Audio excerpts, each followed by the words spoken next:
Good afternoon, happy Sunday, and welcome, baseball fans, to Arnold Anderson Stadium in lovely Brantford, Ontario, for what's set to be an action-packed, value-packed day of baseball here in today's doubleheader. Welcome to Mr. Lube and Tires, Brantford Red Sox Baseball, CBL, CBL TV, CBL YouTube, and Rogers TV Game of the Week. Marshall Crocker on the call here, Director of Broadcast Media and the voice of the Brantford Red Sox. Joined alongside me, as always, former bench boss, former umpire, a man who's been around the Canadian Baseball and Inter-County Baseball League a long time. He's my analyst, he's our color guy, and today he's going to be calling the game for us here in the first half of what's said to be a very busy doubleheader, Brian. Yesterday's game on the road, it was meant to be in Chatham. It was rained out. That late cancellation means they're going to bleed over to today. It's going to be 2 7-inning ball games today. You're getting your money's worth, 30-minute break in between, 14 innings at least of baseball combined for today. We already saw 11 on Friday, so you never know if it'll just be 14. But it's going to be a fun one, Brian. First time I've had the opportunity here in Brantford to call a doubleheader. For fans that have never seen 14 innings of baseball in one day, what should they be expecting? Well, they're going to be expecting a marathon, basically. It's going to be it's going to feel like a shorter game, and generally, and that's the one thing, whenever I coach, say, 22U, or if I coach senior ball outside of this league, all the league games are 9 innings, and then we go to tournaments, provincial championships, what have you, and then they're 7-inning games, and they seem very, very short.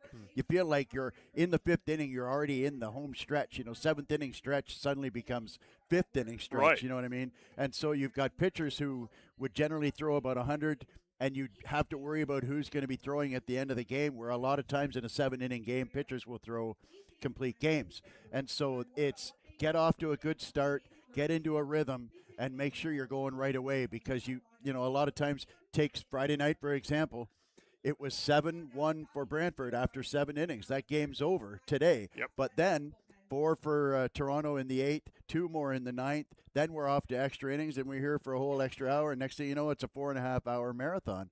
So you're going to see a shorter game, and yet it's going to be a long day. We'll take about a half hour off in between games. One would assume that's the general guideline. The umpires have to go in and cool off and change. Obviously, somebody else would do the home plate calling for the second game. And then, of course, you've got to get the starting pitchers warmed up for that second game as well. And, of course, the players, a lot of who are going to play both games, will get in out of the sun, get cooled off, get hydrated, grab a bite to eat, get some fruit into them, something healthy.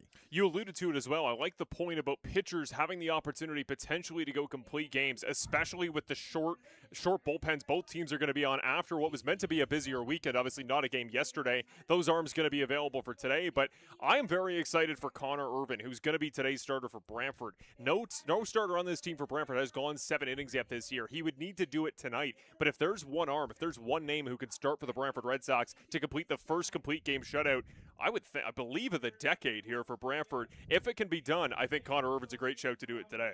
Well, he has thrown 7 innings in this season. Once, I think he went 7 1/3. You're right. He is the one to do it. Yeah. And so if there's anybody to do it, they're really, at this point, the couple of guys that Brantford brought in to be starting pitchers have not worked out as starting pitchers. So Connor Irvin is their one true dyed-in-the-wool starting pitcher, and so he is the one that you would hope. The thing that you could augment your hopes on is the fact that this Chatham Barnstormers team has been absolutely gutted in the last month or so for the best reasons, in the fact that Evan Morrison gets drafted, Green goes off to China, the catcher Fukada moved on, and of course Grayson Barrett is now in Welland. And so this is not that same devastating lineup that we saw the first time that they came here 6 or 7 weeks ago. And, we were extolling the virtues of this absolutely devastating Chatham lineup, and it was a wild game. It was an 8-7 game, if memory serves, and I think Brantford walked them off in that game. So it's a different team than we saw last time in Brantford, and so if Connor Irvin has an opportunity to go 7, this is probably the team you'd want to see it happen.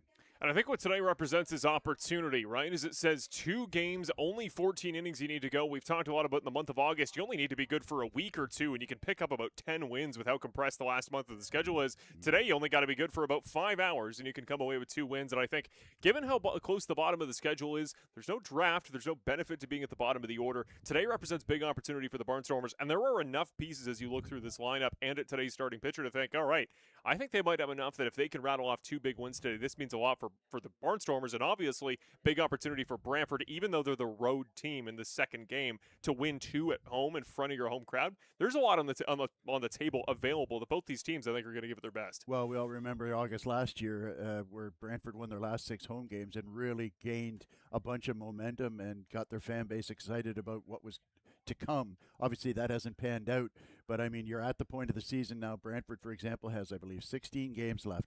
Last night, London Majors, congratulations to them being the first team to clinch a playoff spot. Mhm. So the magic numbers are now in single digits, and you need to string together a winning streak. And it starts today with a doubleheader against a team that is reeling from losing so many players. And so if Brantford's able to win both halves of this, they're at least able to take some momentum into this home stretch in the last 14 games of the season. We're just waiting a little bit behind the hour. I believe we're a little bit behind schedule, but no Sunday, nothing to worry about like the usual Fridays. We're going to be set to go here in just a couple moments for the anthem. The other thing today, going to be one of my favorite jersey combos we've seen this year. Chatham's going to be wearing the beautiful camo jerseys there. The camo uniforms numbers are a little hard to read, but we're going to do our very best up here today. Got the camos against the Brantford Reds. We'll see if they swap over in the second half. Doubleheaders typically in the CBO. Are we going to see a new jersey set that second half of the game? I'd be surprised if they didn't change jerseys. You know, like I say, it's a warm day out. It's a very nice day. As old Mr. Cub Ernie Banks used to say, it's a beautiful day. Let's play too. But generally, yeah, you'll change uniforms so that just get some clean ones on. And you know, this isn't minor baseball where you've only got one set of jerseys. You bring two with you, and then you change them up as a rule. Let's take a look at the starters. They're just starting to introduce the teams here at Arnold Anderson Stadium here for the home crowd, and then we'll get set for Brantford. We'll be good to go for the anthem. Let's take a look at your starting pitcher matchup here tonight. Dwayne Matos and Connor Irvin going to be the matchup this evening. The innings don't look anything similar, neither does the record, but the ERA very comparable. Matos, very small sample size. He's only pitched in 8 innings so far this year. We'll learn a little bit more about him as the game goes on. Smaller sample size to judge off of, but for Connor Irvin, it's been a little bit since we've seen him certainly pitching every few days with all these cancellations. What can fans for both sides expect from Brantford's premier ace?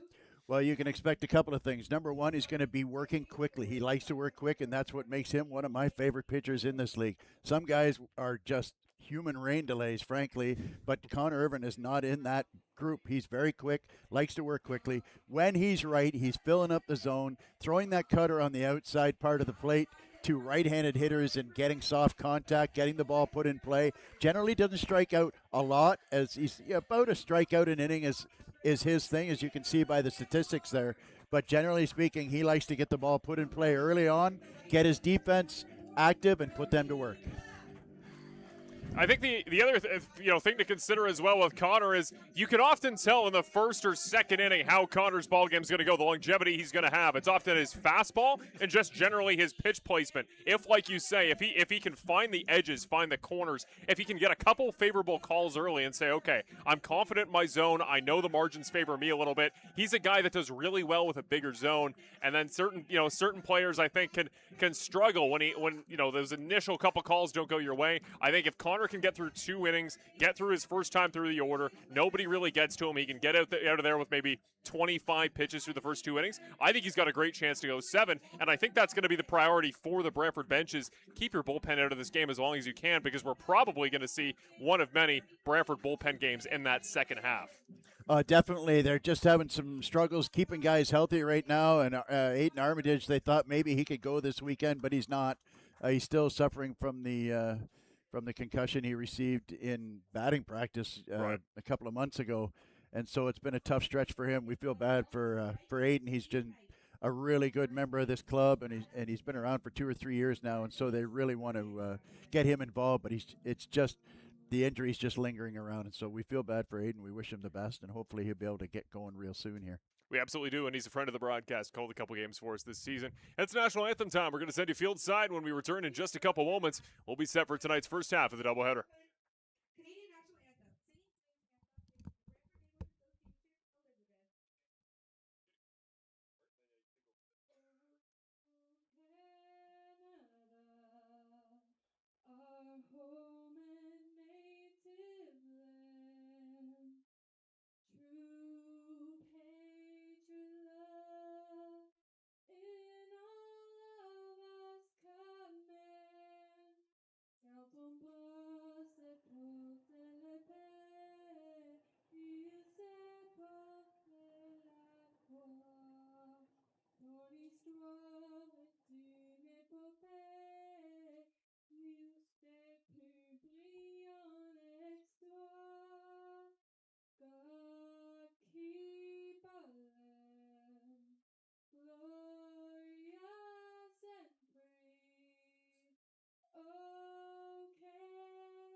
All right, an arousing rendition of "O Canada" for us today. Nice job there, with a little bit of French interlude in, That's right. which for all you Chatham Barnstormers fans should know that will certainly please Dom Denell, the Barnstormers owner and manager. I had a nice chat with him before the game, and the recent kind of taking apart of this team. Dismantling, you could say. Yeah, you could say Sure. that, but dismantling kind of is a negative connotation, and I want to be careful there because it's important to note that this is not necessarily a negative thing.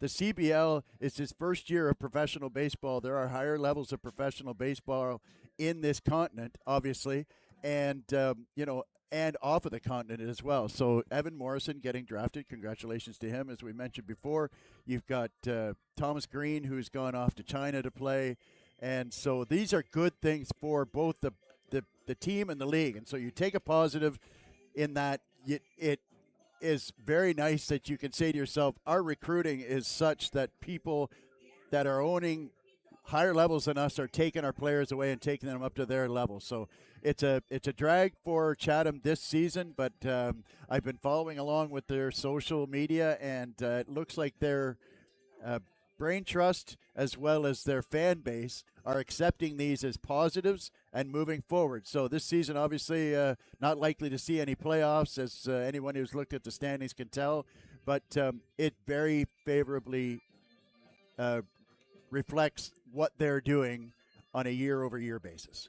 Both these teams coming into today's action, both halves of the doubleheader, 2-8 these squads in their last 10 games. 10-22 were the Brantford Red Sox, 9-25 are the Chatham-Kent Barnstormers. Both teams coming in off losing streaks, 3 games in a row for the Red Sox. The Barnstormers have dropped their last 4. We're set to go. Irvin's on the mound.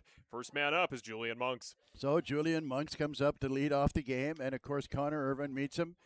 Throwing to Andrew Savage today. Cassidy Watt getting the first game off. We can only assume that he'll catch the second game, and we are underway. It starts off with the cutter on the outside for strike one on a nice pitch right there, and that was what I was mentioning before the game, that it's important for him to show that pitch in the middle of the zone and then get it cutting out to the outside to right-handed hitters to get soft contact.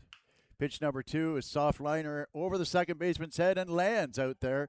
And a nice piece of hitting by Julian Monks, who took a pitch that was up and in and managed to muscle it over the head of Lucas Bateman out at second base. The man from Cambridge finds himself on first base, not the one down the road. Cambridge, Massachusetts, on with his first hit of the day, his 34th of the season. So Spencer Morin comes to the plate there, and left-handed hitter, strapping young lad. Big hole on the right side for him to get through here. You wonder if they're going to put any action on early on in this game to be aggressive. A bluff and another soft liner that might get down, and nope, it hangs up and caught by Walker Hultgren out in center field. Let's take an opportunity here to take a look at the Chatham offense that's already kicked off their work and has put 2 balls very close in play. That one there by Hultgren being caught, and as he is back in the lineup today on defense. There you see Monks, Morin, Oda, the top 3. Carter Clarout is going to make his debut here in Brantford this season. Andy Groening, Owen Constantino, Lee Kucera, Thomas Richards, and Trineski will hit in the 9 spot. So with 1 out and the runner still on first base, here's Oda, a very dangerous hitter. Had a real solid start to the season, was among the league leaders in home runs. Kind of tapered off a little bit since then, but had a good showing at the All-Star game. And he's up here, another left-handed hitter. Popped up over the fence. Very interesting stance for Oda. He gets those hands extended out over top of the plate. I can tell you as an umpire, that's a frustrating thing because it makes it very difficult to get into the slot there and see that inside pitch. Throw over. Monks back safely. Yeah, the man from Sasebo, Japan, 12 home runs on this season. That puts him tied for 3rd in the league.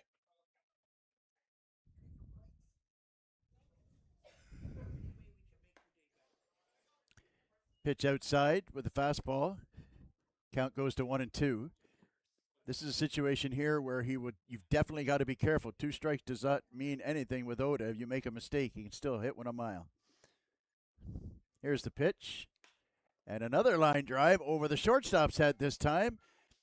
Rounding second is Monks. He's going to go for third, and it looks like he's going to get in there safely. Cut off and back to second, and Oda with a good piece of base running following the throw, going to third base, never let up and went bombing around first base and extended into a double. Nice piece of base running there.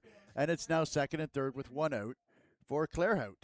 Yeah, we saw some hesitation from Monks about whether he wanted to come around second to go to third. There was no hesitation by Oda. He was digging for a double every step of the way. Bit of a stumble by Holmgren going down to get the baseball. Didn't quite run through it. As a result, that is a double that puts Chatham in a very dangerous spot.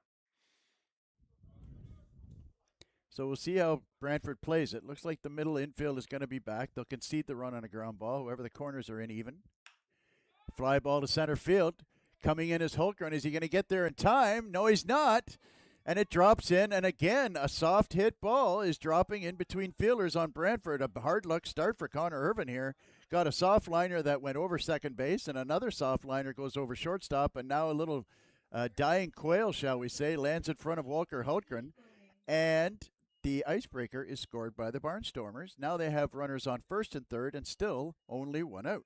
Carter Clairhout there, just his 21st plate appearance of the season. That's his 6th hit and his 5th RBI of the year. So now we've got Andy Groening. Again, corners in. And another line drive. This one solidly hit up the middle, and it is 2-0 for Chatham. And Connor Irvin is just catching a little bit too much of the plate with these pitches. He's working quick. He's filling up the strike zone, but these Chatham hitters are not sticking around for long. Not many of these guys are going deep into the count. It's what we talked about at the beginning of the game. I was saying there, he lives and dies by the early fastball. He's going to put it in the zone. Hitters can anticipate that if they read the report at all on Irvin. And it's a question of, can guys catch up to it? How's his velo looking? And is there any break to keep guys guessing? Right now, Chatham knows what they're looking at, and they're hitting it out of the infield pretty consistently. So first baseman Owen Constantino comes to the plate. Still only one out, as I mentioned. And a good idea there. He's been throwing a lot of fastballs, so he comes in with a soft breaking ball to see if he can get him out on the front foot and roll over on something. They'd really love a double play ball here. Fastball on the outside, catches the corner for strike one, 1-1. He's got a pretty good call there on the wide part of the zone against the lefties. That's what Irvin wants to see. He doesn't want to have to put something right over in on the hands on these very strong Chatham contact hitters. Ground ball, second base, Taylor made. Bateman flips to second for one. Cantor over to first for an easy double play. And the inning is over. So 4 hits on the inning, 2 runs, 1 man left on. And after the top of the first, Chatham Barnstormers lead 2-0. Yeah, you can do a heck of a lot worse than that if you're Brantford there. 4 big hits, all of them creating opportunities, and they get out of it with the 4-6-3 on Constantino. Let's take a look the other way before we get into Brantford's side. Let's look at the offense there for the Brantford Red Sox we're going to see today. Largely similar to what we saw, Brian, on Friday. A couple injury replacements in for today. Tim Holick, you saw him get hit on the right hand, the hand he doesn't have a guard on there on Friday. He left that ball game, was pinch ran for, and then he left that ball game and for the weekend. He'll be out with injury. Same, undisclosed, we don't know yet what it was. Nick Tone also inactive and injured. But you see there the lineup in his replacement: Cantor, Black, Ortega, Andrew Savage. Here's one I'm excited for, Brian. Francisco Martinez is going to make his appearance in the lineup out in left field for the first time in months. We haven't seen him in a very long time, but he was kind of hyped up as one of the guys we thought would be a full-time fixture before Walker Holmgren joined this team. Well, I had a nice chat with owner Terry Smith before the game, and he mentioned Francisco and said he was going to give him a go tonight. He hasn't played, and frankly, I thought he had gone home. But Terry said no. I wanted to keep him around. I wanted him to give him a chance to work his way through his difficulties, and he has bought in and put in 6 weeks of hard work at the indoor facility, and now he's getting a chance to play out in left field here. So, and I also can report, and I feel like I got a scoop here on you, which is real rarity, is that the Tone injury is a nerve injury in his throwing shoulder, kind of something on top of the shoulder going down into the arm toward the elbow. And so he's having difficulty swinging the bat. And we mentioned that Friday night. He struck out 3 times Friday night. Yeah. And we could tell that he wasn't right because he'd struck out 9 times for the entire season.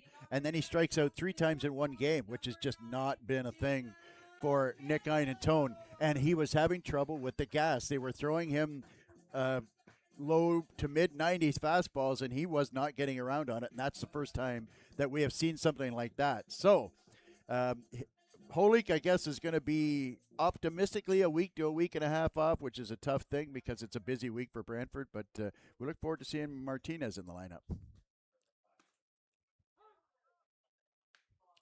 So it starts off with Jacob Cantor. Strike one called on the outside. We get a first look at the Chatham pitcher, Dwayne Matos.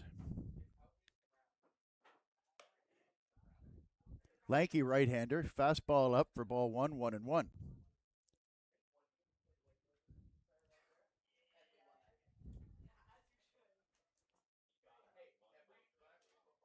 Another fastball in, and there's a line drive over shortstop. And as the old saying goes, anything you can do, I can do better. So the Chatham batters lining balls over the middle infield of Brantford, and Jacob Cantor answers that with one of his own. So he's at first base now in the top 5 in the CBL in stolen bases. I think he's got 20 on the season now. And that's going to bring right fielder Brody Black to the plate, who's having a fine season himself, and had a big night on Friday night with something I'm not sure I can recall seeing, 2 triples in one game. Base line drive up the middle, a ground and bouncing ball, picked up, step on second, throw it to first, double play. Very nice play there by the shortstop, Spencer Moran, who timed that perfectly. I thought that ball might get up the middle there, but Moran jumped on it. Great response, got there early, picked up the ball with his foot on second base and could throw it over. And just like that, there are 2 out for the Brantford Red Sox. And it almost feels strange calling them the Red Sox right? today after calling them the Base Invaders. So we're going to promise our fan base no more dad jokes about space today. We promise. I'm not going to promise anything. You never know what we get up to in the late innings. Come on. So 2 out now, and Christian Ortega comes to the plate, takes the first pitch down the middle at the knees for strike 1. Ortega having a very good season he had a bit of a slow start, but now amongst the league leaders now in RBIs.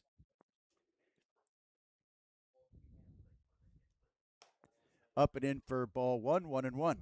Of course, Chris led the league in that category a season ago and incredibly effective, and he's really picked up steam as the year's gone on, was dealing with an nagging injury at the start of the year. We'll keep an eye on Matos here. 2 appearances this season, 2 starts. One of them no earned runs through 4 innings. One of them 7 earned runs through 4 innings.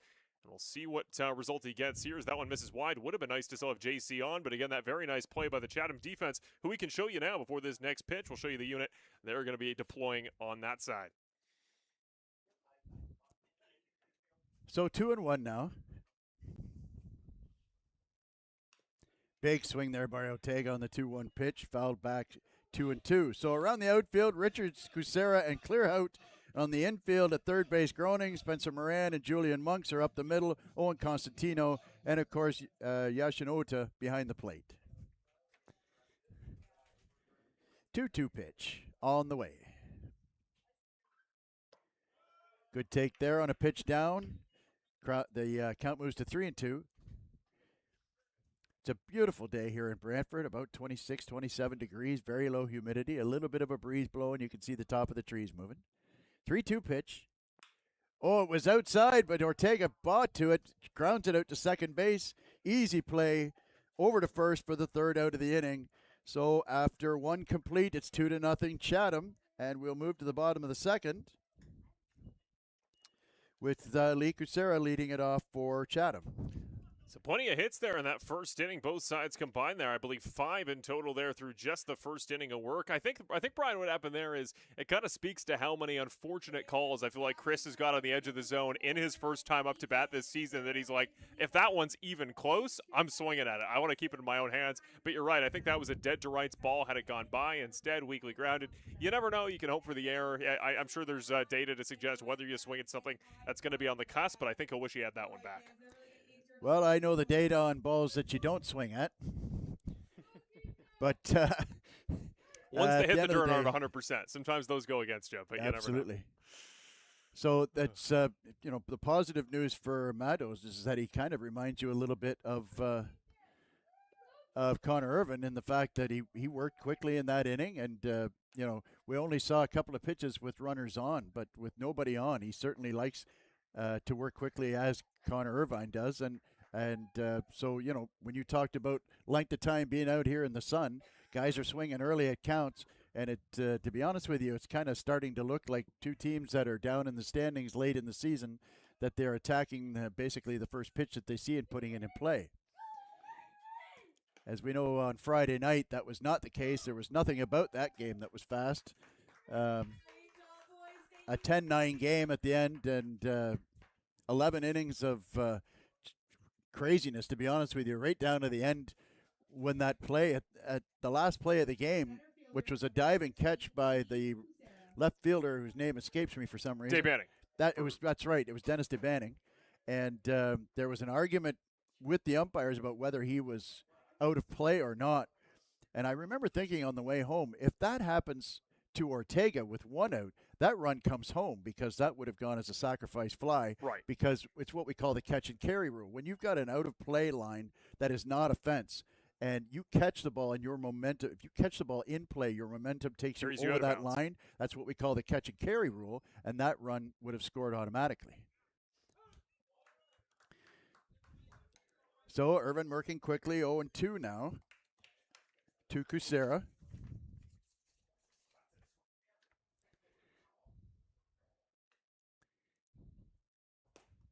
Oh, good take there, trying to get him on the cutter on the outside. Count moves to 1-2. He's back to the zone. He's going to pound it plenty, and it's good to see he hasn't been shaken. Doesn't look like he's pitching around just because of the weaker first inning. Popped up, left-hand side. Looks like it's going to go out of play. Cantor goes over, take a peek. And the other odd stat I remember from Friday night's game is that I believe the bullpen catcher caught at least 2 balls over there, which is really rare. It just seemed like he was a ball magnet for balls going out of play. The man at the plate, Kucera, hometown boy from Chatham, Ontario, 29 years of age.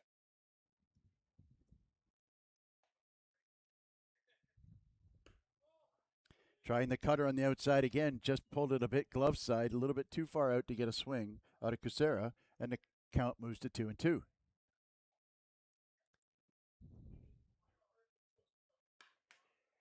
Soft liner hanging up in the air for Black in right field, who makes the catch, and the first out is recorded.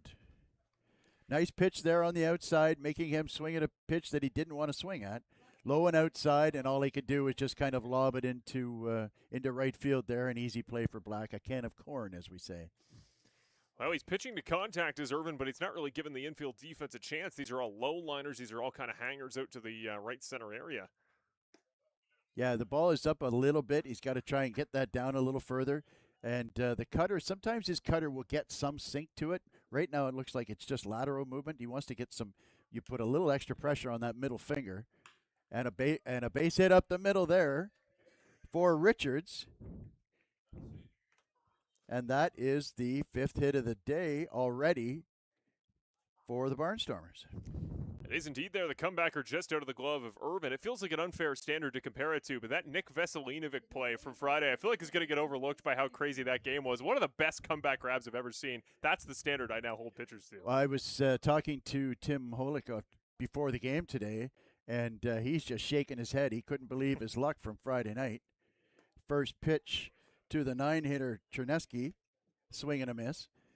So his first hit, and of course we have the cameras here that measure velo. Velo coming in and going out. He had a 107 exit velo, line drive right at the left fielder.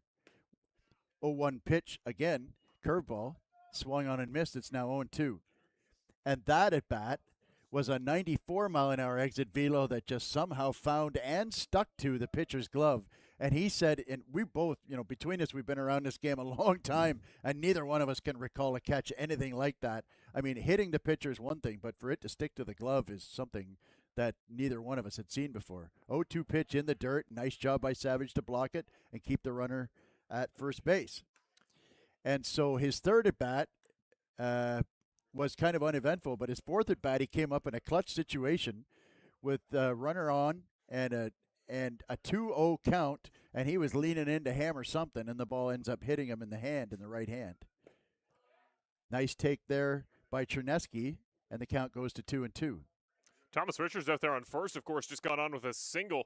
He's had an interesting season. Only 8 at-bats in that time, Brian. 4 hits, and 2 of them are doubles. He's been consistently just producing in his limited sample. Oh, and the pitch, the 2-2 pitch hits Trineski. Look close to the knee or in the thigh area, something like that. He seems to be none the worse for wear. We haven't seen Connor attack too much inside. He finally tries to go to that part on a right-hander and unfortunately just misses his spot. He heard right away Chernesky sounded like a little bit of discomfort. He is luckily, though, going to make it to run for himself. Looks like he should be okay. So that moves Richards up to second. 2 runners on, 1 out. Back to the top of the order for Julian Monks. Going to be a tough guy to double up.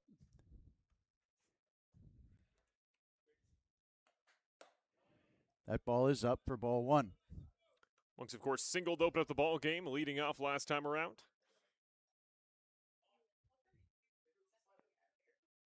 Irvin's just got to get that ball down a little bit, start shooting some knees there.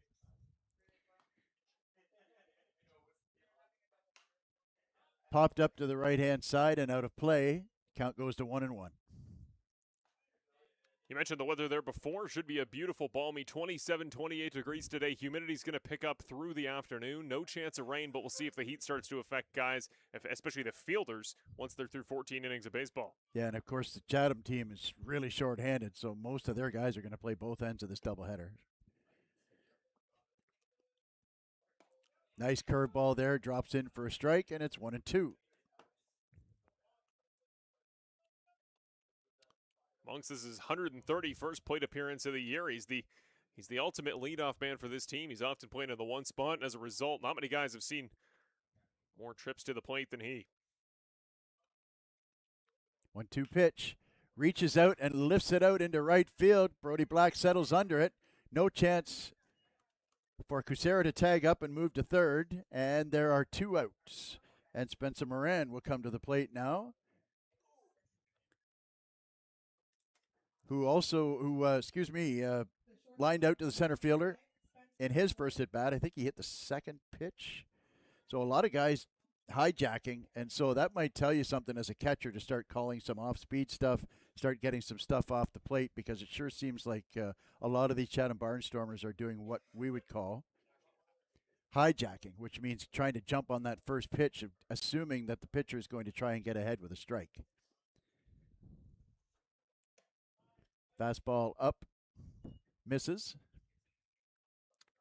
And a lot of these hits by Chatham so far, especially the little bloopers over the head of the infielders, have been out of the zone. They've been swinging high, they've been swinging wide. They will take a hack at anything, anywhere, and so far it's been paying off.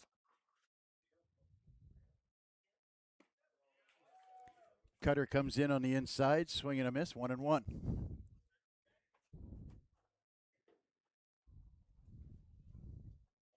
And that is pretty much the situation for Connor Irvin. He likes to fill it up. He likes to get you swinging. He likes to put the defense into play as often as possible.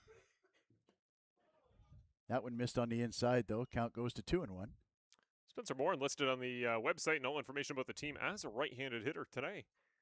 He's hitting lefty, the 23-year-old from Windsor.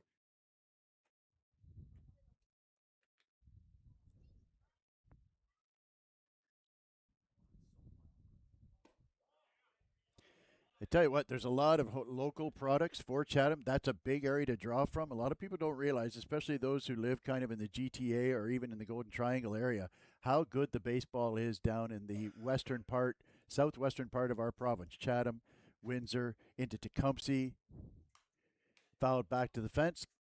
Count goes to 3-2, so the runners will be going. Infield will have to throw across to first base. I was just involved in the senior eliminations, and the last 3 teams were Sarnia, Tecumseh, and Windsor. Wow. And the U22 level at the national championships, it's being hosted by Tecumseh as we speak, and the provincial champion was Sarnia in the U22 as well. So there is a ton of baseball talent going on down in the Southwest. And a pitch just up over the belt. Andrew Savage really wanted that call, but ball 4, bases are now loaded for the very, very dangerous Yushin Oda and his 12 home runs. So Connor Irvin is going to have to tap dance a little bit here and make sure this game doesn't get away on them early. With the pop of the bat of Oda, you're very glad you have 2 outs right now, that no ball put in play out deep to the outfield is going to be a factor, because very likely that's what Oda can produce.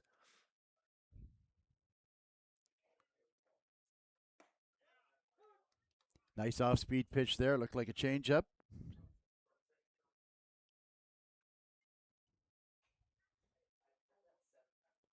I like your theory. It does look like Chatham is sitting on fastballs here early. I think Oda, that one was right in kind of his preferred swing range. I don't think he had it timed up. Oh, and another curveball in there. So it's a really good job by Andrew Savage mixing it up. And so now they had Oda 0-2 last time, or 1-2 last time, and got a little bit too much of the plate. This might be a situation where you go fastball up and in. It was up, but he missed away. Savage wanted it up and in, trying to make me look smart, but didn't work out that way. Appreciate that, Andrew. We'll talk after the game. I think Oda might have had the thought you did. So the double bluff from Irvin. Maybe that's what he's doing. 1-2 pitch. Popped up, middle of the infield. Lucas Bateman camps underneath it. Now Cantor will take it, and he makes the catch and gets the third out. And the Barnstormers strand the bases loaded. That's 5 base runners stranded now in 4 after the double play, stranded after 2 innings. So a lot of traffic going on, but a nice pitch by Connor Irvin to get out of that bases loaded situation, and we'll get another look at Dwayne Matos in the second inning. I thought it was interesting what happened there in the infield. And to my point here, let's talk about the Brantford defense again. We'll show you the defensive lineup here for the Brantford Red Sox. But it's interesting what happens there, Brian, because last season in 2025, often on those plays, it was an even split down the middle of the infield. Often it would be Lucas Bateman, anything to our right, or it'd be pitcher's left. He would often call stuff off. Lucas Bateman takes it on that side. Whoever was shortstop, whether it was Schmarter, anybody subbing in, LaFave, they would take it on the other side. It's interesting. Bateman still has that instinct, even though he hasn't been a full-time second baseman this season. You see, he's going to be the man in today. Cantor, LaFave, Ortega, not in that order, going to be your infield as the unit often is. No Holick today, so LaFave will sub in for him. No Cassidy Want anywhere in the lineup, even at DH. That's going to be Christian Kazemka today. And then Martinez is going to make his appearance here, not just at DH where he started the year. He is going to play left field alongside Holmgren and Black. Andrew Savage back behind the plate after Friday. But it's interesting. Bateman, he kind of instinctively there, he calls everybody off. It's his ball. And then I like that Jacob Cantor, who we've talked about it all season, is the true quarterback of this defense. He kind of, overrides that and takes something that's off his side of the infield. It's just interesting. That dynamic on defense you wouldn't see last year, but I think often it is better for the team to just have that alpha to be like, all right, if I can hear that guy's voice, he's taking the baseball. There is a numeric prioritization of pop flies on defense. And if you prioritize them, if I had a chalkboard, I could show you. And shortstop is always number one. He is the alpha dog in any given defense. If he can get to a ball, if he calls for a ball, that's his ball. Generally speaking, the second baseman will go in as a number 2. The corner infielders will both be number 3s. And on the infield, the catcher will be a 4. And then in the outfield, they are 5s. And so, but they will also call off infield as they come in because it's easier to play in than out. And so on the infield, the shortstop will call everything that he wants, and he will win that argument every time. So the first pitch from Matos catches the outside part of the plate for strike 1 on Andrew Savage. Today's catcher who's having a very fine season, or should I say the all-star, Andrew Savage. Another fastball on the outside, just a little bit further out. Little bit of a seeking mission there by catcher Oda. Okay, so we got that outside call. Let's go out a couple or 3 more inches, and let's see how far this umpire will go. And you got his answer. 1-1 pitch. Ripped to left field, and will get down for a base hit. Little bit too much of the plate caught there. Tried to go up and in, but got it out over the plate. And Savage knew exactly what to do with it. And I tell you what, sight for sore eyes for a lot of Red Sox fans. Here is Francisco Martinez, his first at bat in better part of 2 months, I think. I don't know the exact time. I maybe should have looked that up before we went on. But you know what? I remember him having some good at bats. Not a power hitter, but very much a line drive hitter. Really good bat speed. He can handle any velocity, if I remember correctly. So nobody on, Savage on first. Nobody out, and Savage on first. And the first pitch to Martinez is outside ball 1. The funny thing about Martinez coming into the season, that was the profile. He was a big power guy because he swings hard. He had a really effective season in terms of power, in terms of launch angle his year prior to the CBL. But you're right, with what we've seen from him here in Brantford, hasn't quite been his productivity. Pitch up and out for ball 2 there. And just basically doing Martinez a favor. I haven't seen a pitch thrown in anger in quite some time. You know, you can work indoors all you like, but nothing beats live at bats. And so the ability for him to look at a couple pitches and now be comfortable in a 2-0 count certainly helps his case a lot. We'll see what happens now. And heads up. Gets out of the way of that one, and the count runs to 3-0. And I just realized that I think we were talking about Cassidy Watt. I believe that's him out coaching third base right now. So a 3-0 count. Be surprised to see him given a green light here, given his long absence. Right down the middle for strike one. And the more pitches you see, as helps you scrape that rust off. So now here he can just go dead red fastball, pick a spot, and attack the baseball and get a good first swing in here if there's anything close.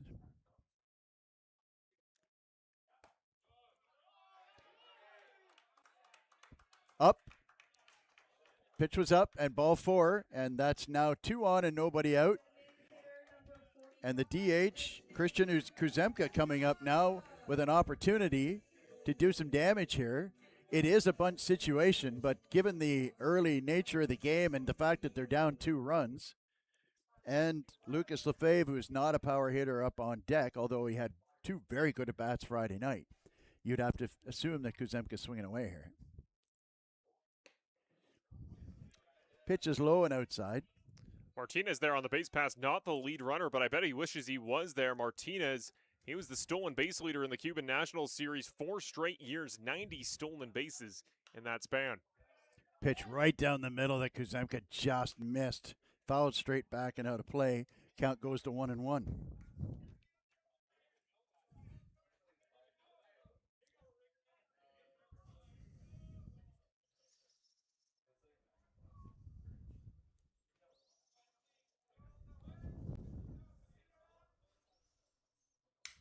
Broken bat, stays fair, and booted at third base. A lucky break there for Brantford, and everybody's safe.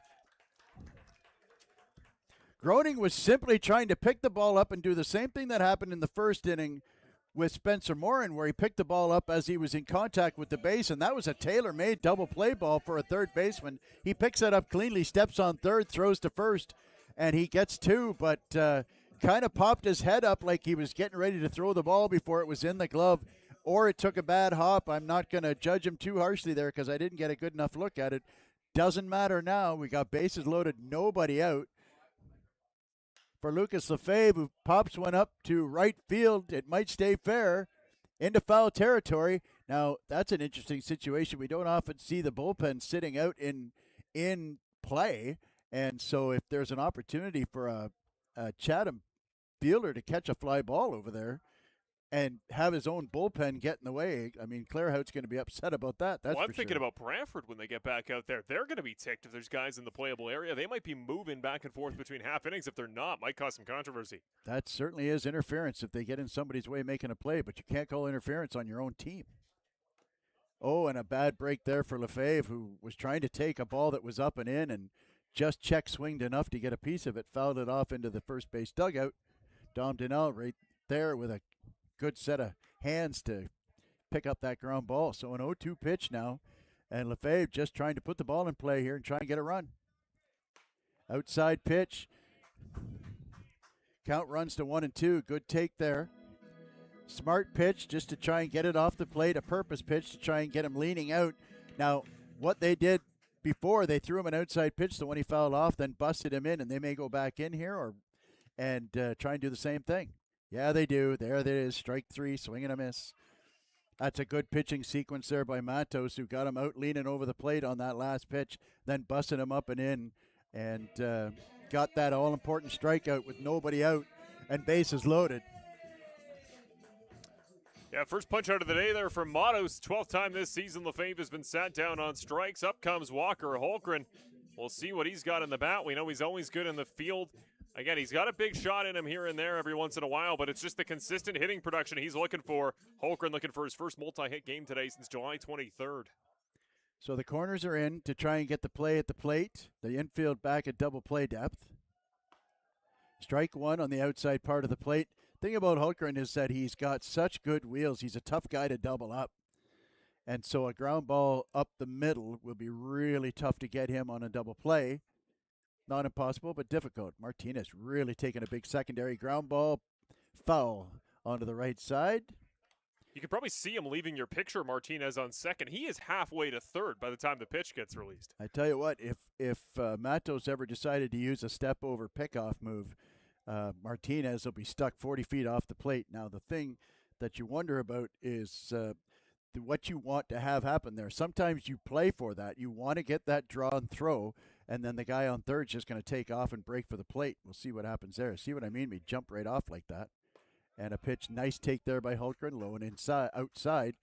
And this is a situation here where bases loaded, nobody out. The last guy struck out.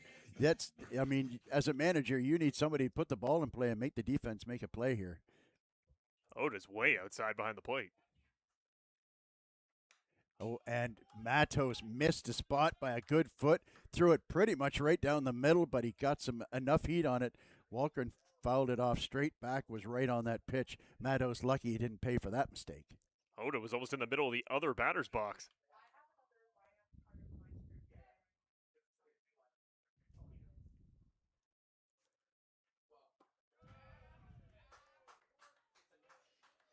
Nice take there. Low. 2-2 now. Martinez still taking that huge jump off second. You almost wonder if Matos just needs to establish a pickoff move, prove that he can do the step over to check second just to put some fear in. I just watched that last pitch, to be honest with you, Marshall. You see how he's throwing full windup now, so he can't step off, so he's safe. And a line drive into right field. That'll score one for sure. Martinez with the good wheels, rounds third. Here comes the throw, the plate, no throw. And the game is tied on a clutch two-strike hit by Walker Hultgren. There you go. Martinez comes home for his first run in a number of months there. Love to see him get back in the winner, back in the scorers column. That's Hultgren, his 11th and 12th RBIs of the season there. He's been looking at that one for a little bit. Just his second RBI in his last 10 games, but you'll have to see it. Had one earlier this weekend on Friday. Hultgren gets another one today. Clutch piece hitting there. Had Monks had no chance at second to get that ball as it whizzed past him. Another ground ball, and this time he'll touch third and throw across and make the double play. The one groaning, the one he wished he had made a moment ago, but he made up for it there.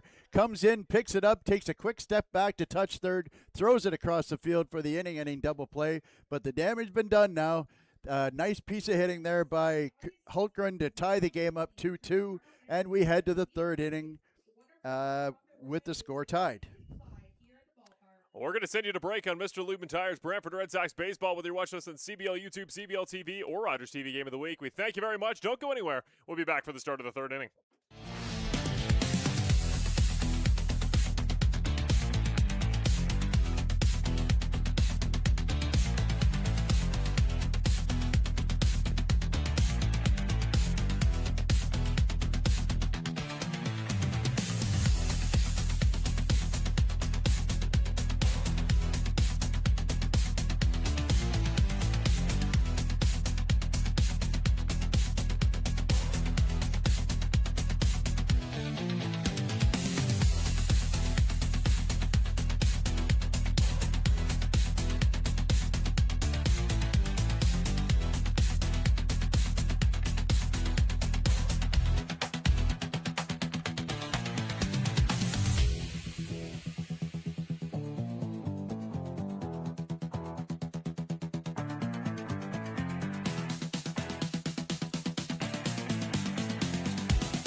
And welcome back to beautiful downtown Brantford, Ontario. We're in the top of the third inning.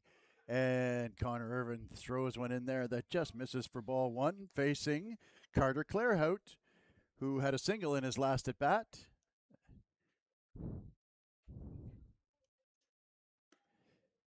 Pitch misses outside. Connor Irvin hot on the heels of his team getting back the 2 runs he gave up to get back to a level playing field. and you want to go right attack this first hitter and make him put the ball in play. Cutter misses up and in, and the count goes to 3-0. 42nd pitch there for Irvin. We talked about, is there potential to go 7 innings? He's not on bad pace, just to take over 20 pitches through the first 2 innings.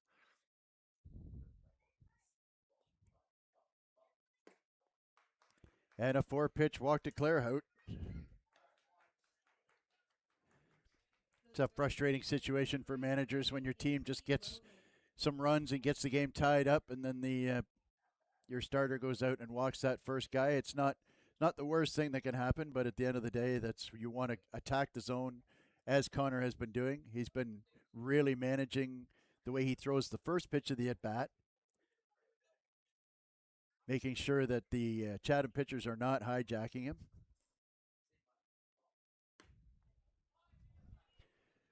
So another ball outside, pulled on the glove side. That's 5 straight balls to start the inning for Irvin.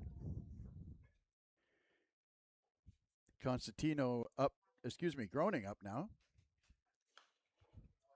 Fouls it back. Yeah, good get back start there for Groening. Sorry, Brian. He back. It was July 10th was the last time Groening had an RBI. Prior to today, was in a 10-game streak without one. First at bat of the day, he scores the first run on a single.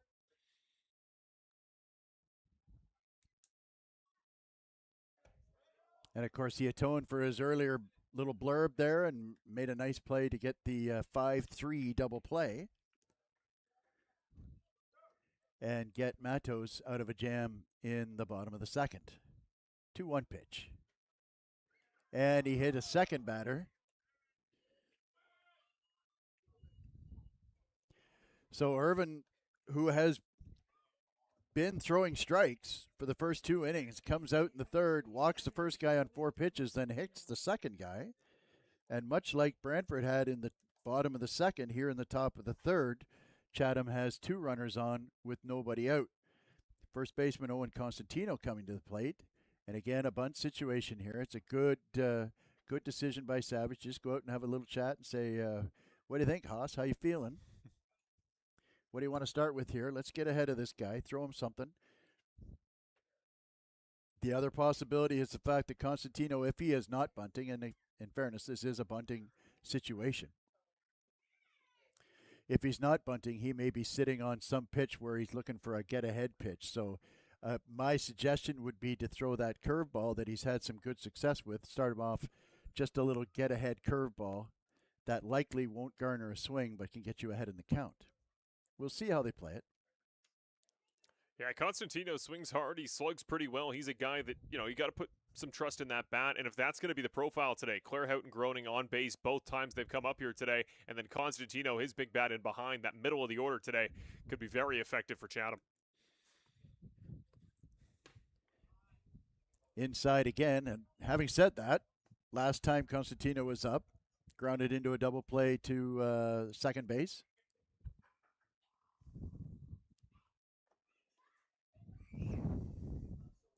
The 1-0 pitch swung at, fouled off on the left side out third base, and the count moves to 1-1. Hit the top of the storage container way out in left field. That one was smacked pretty good. Constantino, 37 strikeouts on the year, so there is the downside to the swing-happy profile. Fouled away again, out of play, and the count goes to 1-2. So Irvin seems to be getting a handle on things.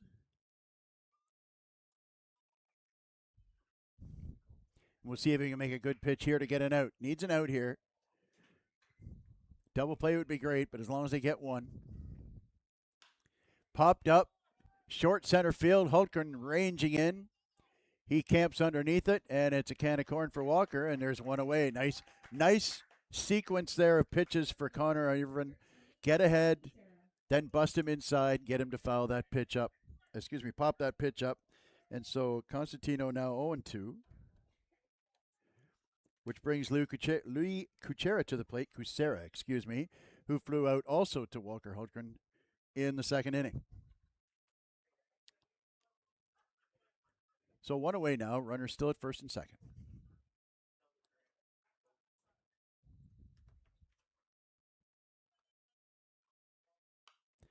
Pitch up out of the zone, swung at nonetheless, and it's 0-1 on the foul back. I like the old school stirrups on Connor Irvin. We used to wear those way back in the day. You don't see those anymore. Some guys wear their pants up, but they just wear the unicolored socks or sanitaries, as they used to call them. But that style used to be called stirrups. Ground ball to second base, picked up nicely by Bateman. Flips it to second to Cantor, over to first, and another double play started by Bateman. Great pitch there. And from first and second and nobody out, the Barnstormers are turned away without scoring. Nobody knows that hop, that dirt here at Arnold Anderson's second base spot on defense than Lucas Bateman. That is his place. He knows it better than anybody. The second 4-6-3 of the ball game there, the Chatham-Kent Barnstormers have batted into. And this is kind of the profile we saw against Toronto on Friday, Brian. A lot of opportunities. 2 base runners now. Both innings were left on base. Remember, the first 5 innings against Toronto Friday, 11 batters were left out there. And I think it's that execution to, death by 1,000 paper cuts has often been the problem. Brantford often loses big to teams like Welland and London because of just consistent hitting production, and then the base pass, they're very active, these other teams, and everybody always comes home. Brantford's done a better job limiting. We haven't seen the teams be too aggressive we've played this weekend on the base pass, trying to steal bases, trying to take that extra bag. They're trying to do it with the bat. I am very curious to see, because Connor Irvin in years past, especially 25, has been pretty aggressive with base runners. He's a guy that does like to pick off. He keeps guys honest. And I think that switch, we talked about it at the start of the year, no team had a worse split stolen bases allowed than Brantford. That's really started to turn around. And I think that's kind of an unsung hero of why, even when the hit column gets up, the run column doesn't necessarily against Brantford in these games.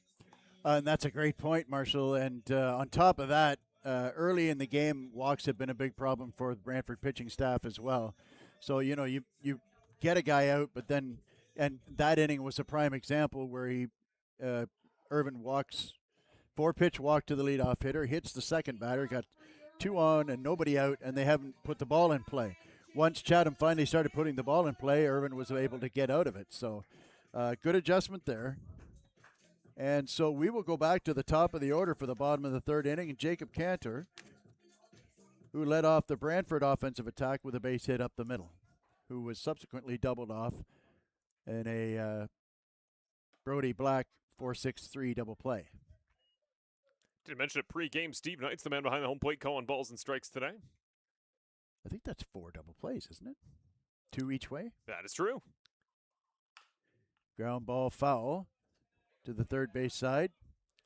Yeah, 6-3, a 5-3, and a 4-6-3. I just got a call there from the crowd about make a play on the ball there, Cass. If anybody at third base is going to catch some nice liners, it's going to be 15. Well, the sign of any smart third base coach is that anything going faster than 15 mile an hour, you just step out of the way, make like Neo from the Matrix, and dodge that bullet. It's easier said than done, isn't it? In fact, that's my nickname on my Waterloo senior team. What's that, Neo? Neo, yeah. I like that.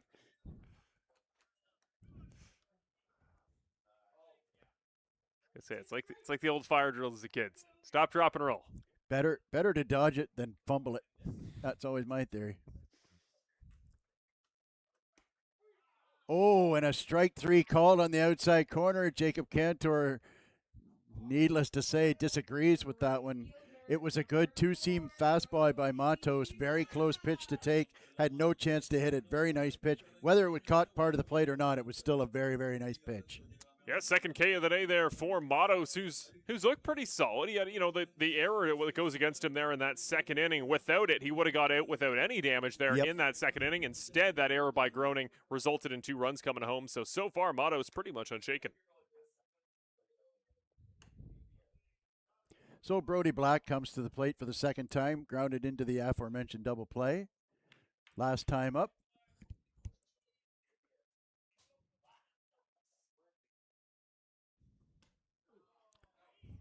Nice off-speed pitch there. Gets Brody Black out in front of that one. And the count goes to 1-1. I mentioned it earlier, kind of the duality this season, Brian, for Matos' 2 prior starts. 4 innings in both of them. He allowed no earned runs, just a couple hits against Toronto his first time out. His second time at home in Chatham, he gives up 7. to Welland. Obviously a very good team there, but the thing that's different, that one game, that first game, no earned runs allowed through 4 innings. He does it with just a walk and a strikeout, a lot of weak contact, it would seem, in that game. The other game that was a lot less successful, 4 walks, 3 strikeouts. It was a lot later in the count. I know Welland is a patient team, and the Jackfish are obviously a tough opponent, but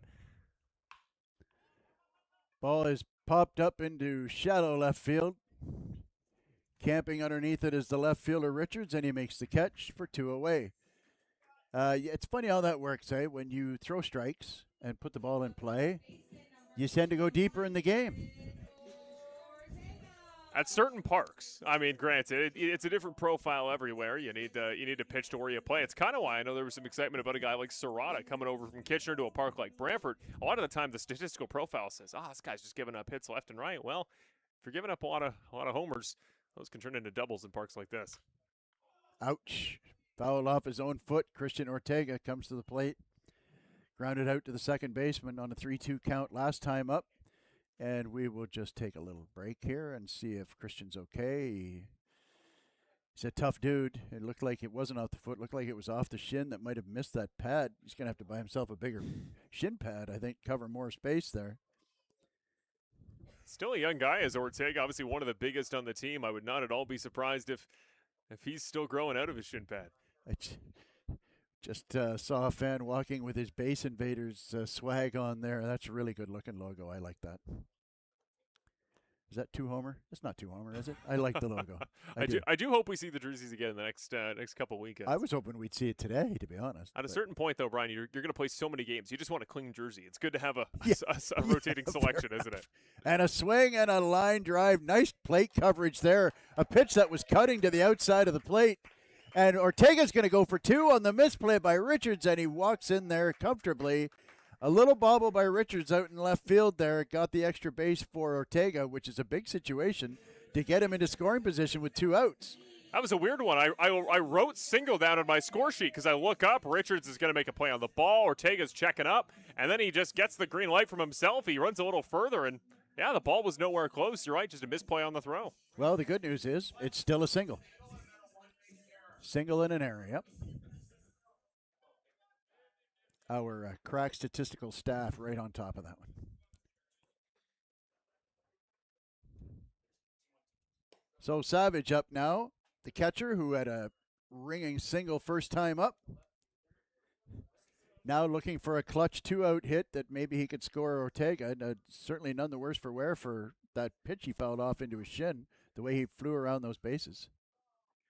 Christian Ortega, as they say in a backhanded compliment, moves well for a big man. You should be more offended if you don't hear that as a catcher in this league. There's probably 2 guys that maybe aren't that start games, and I won't name them. They know who they are.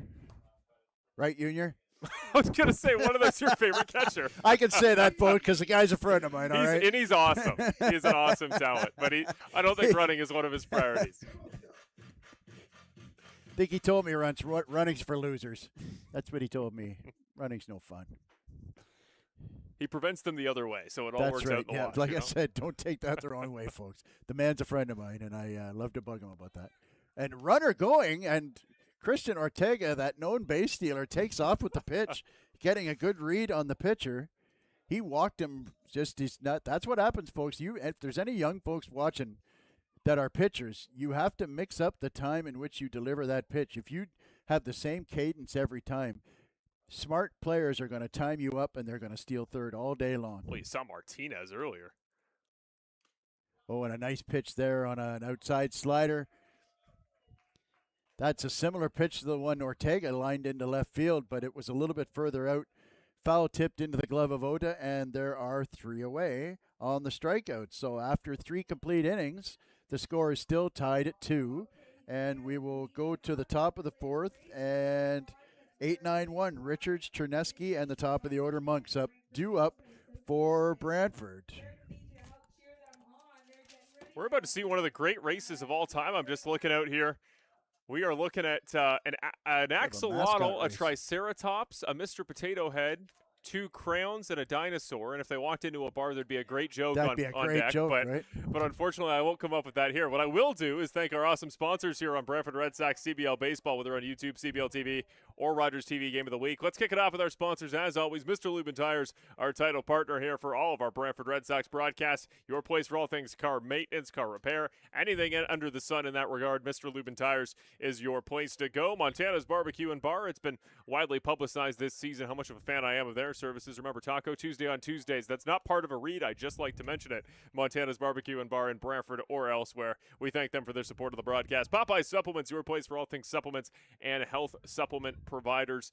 They've been my place for a long time. Proud to sponsor the team. Great products, great variety, great stuff. And Axolotl has won the race, meanwhile, on field level. And finally, the Terry Summerhays team. On behalf of Remax Realtors, we thank them for their support and, as always, being the most widely publicized banner in the park, because it feels like they are right on the end of Home Run Alley. We also want to mention Game Ready Training, of course, that awesome facility here in Brantford. I don't even know if futuristic and modern is the right word to describe it. It is an absolute megalopolis. It's a megaplex. It is an awesome service there, and it is available for public use with training for both collegiate and youth players. Also, Red Sox camps. I believe we got one more week left. I believe the second to last week may have just wrapped up. We have 2 more weeks left, if I'm not mistaken. If your kids are interested in baseball, they're aspiring to play already, anything in between, they want to spend some time at that awesome new facility and learn how to improve their game for the best, that is where you go. And finally, Ventry Medical, your place for all things road games. And technically, Brian, our second half today is a Brantford road game. Technically, Chatham is the home squad in our second half because it's the makeup from yesterday. So that'll all be presented by Ventry Medical. Fair enough. So Connor Irvin is out for his 4th inning of work, and he takes on the number 8 hitter, Thomas Richards, who fouled the first ball right side past first base. Second pitch in, up, and the count goes to 1-1. Richards had a single his first time up.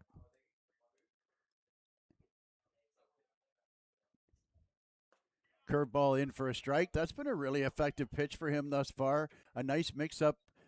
Great change of speed pitch. He's got that cutter that busts in on the lefty, the fastball on the outside, but that curveball is one I don't even think anybody's even swung at that pitch.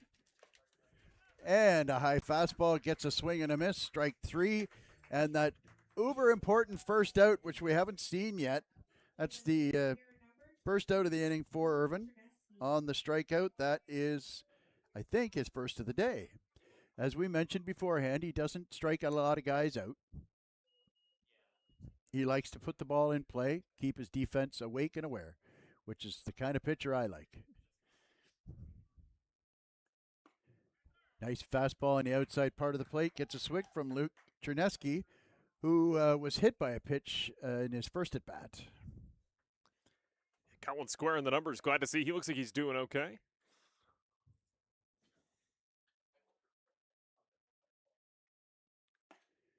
Another fastball in the outside corner, probably a cutter there, I think, and the count goes to 0-2. Really good location on both of those pitches.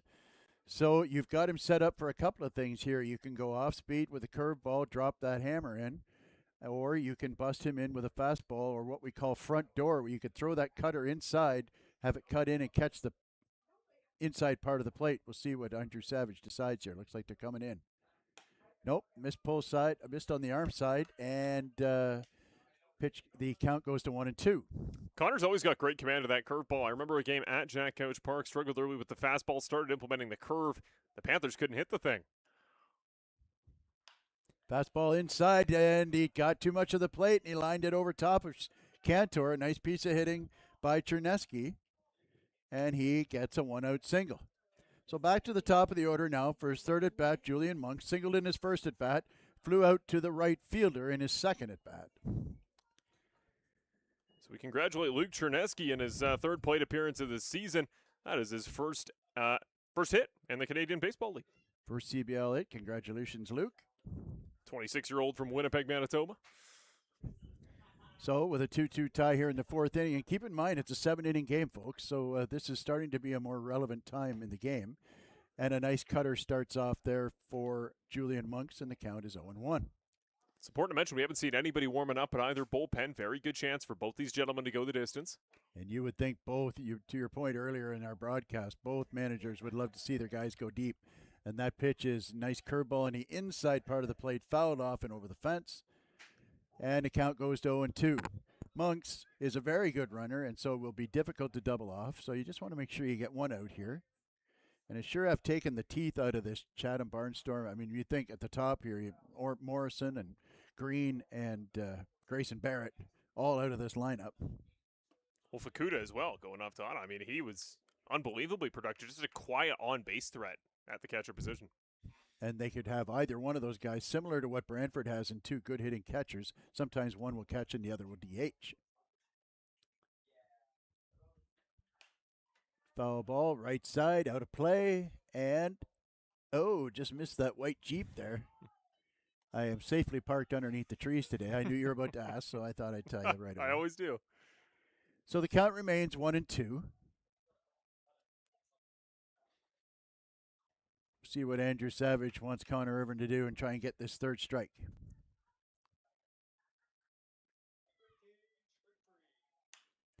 Popped up, right-hand side. Brody Black running in now, makes the catch. And there are two away. That's Monk's second time going out deep there to Brody Black. That's kind of a one-on-one matchup since Monk singled to start the game. That was a really good pitch on the outside part of the plate, right off the end of the bat. And now the left-handed hitting Spencer Moran comes up for his third plate appearance. Lined out to Walker Hultgren in center field the first time and walked in his second trip. It's 2 out now. Chernesky still at first base. Not sure he's a threat to run. We'll see if they get him on the move. First pitch, ground ball to Bateman, who was a bit of a rough hop there. A nice little Olay to pick up that ball. Glove save and a beauty. Picks it up cleanly, flips it over to first base for the third out. And the Chatham Barnstormers are turned away again. So one hit, no runs, and nobody left. One left on at the end, and we go to the bottom of the fourth, and the game's still tied at 2.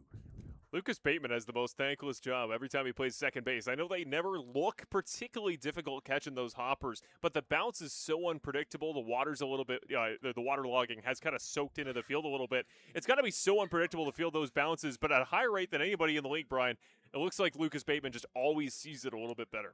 Well, it's not how you teach it. I mean, he kind of played it off his hip a little bit there, but sometimes with the high velo ones, that you just sort of instinctively play it off your hip. And what I mean is, you move your feet to get in front of the ball, and that way if it does bad hop, it hits you in the chest. But these days, a lot of guys will just kind of play it right off their left hip where their glove is. And that way, if it does take a bad hop, it goes out into right field and not, leaving a 2-foot hole coming out the back of me. So at the end of the day, though, he made the play. Nice catch there. And, of course, the nice thing about playing second base, you're only 45 feet away from first base. It's an easy flip over there and got the third out easily. So as we head to the bottom of the fourth inning, Francisco Martinez will come up for his second plate appearance. He walked and scored in the first.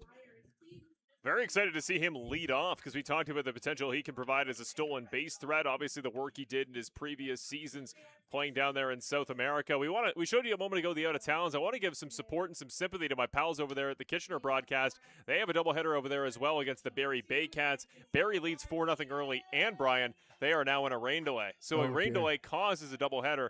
They're now in another one across the league. Well, and those are long games there to begin with at Couch. So, interestingly enough, Martinez got up last at bat, saw 5 pitches, didn't need to swing once. So, there's a swing right there. Ground ball out to second base, gets a gravy hop, and flips it over to first base. 1 pitch, 1 out, and that makes Chatham's manager a big fan of that.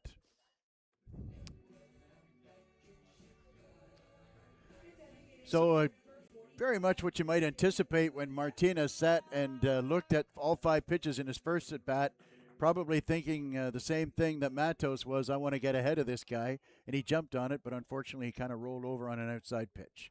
So Kuzemka up now, takes the pitch up and out for ball 1 with 1 out. Kuzemka, very eventful at bat in his last at bat, where he hit the ground ball down to third base that was bobbled by Groening.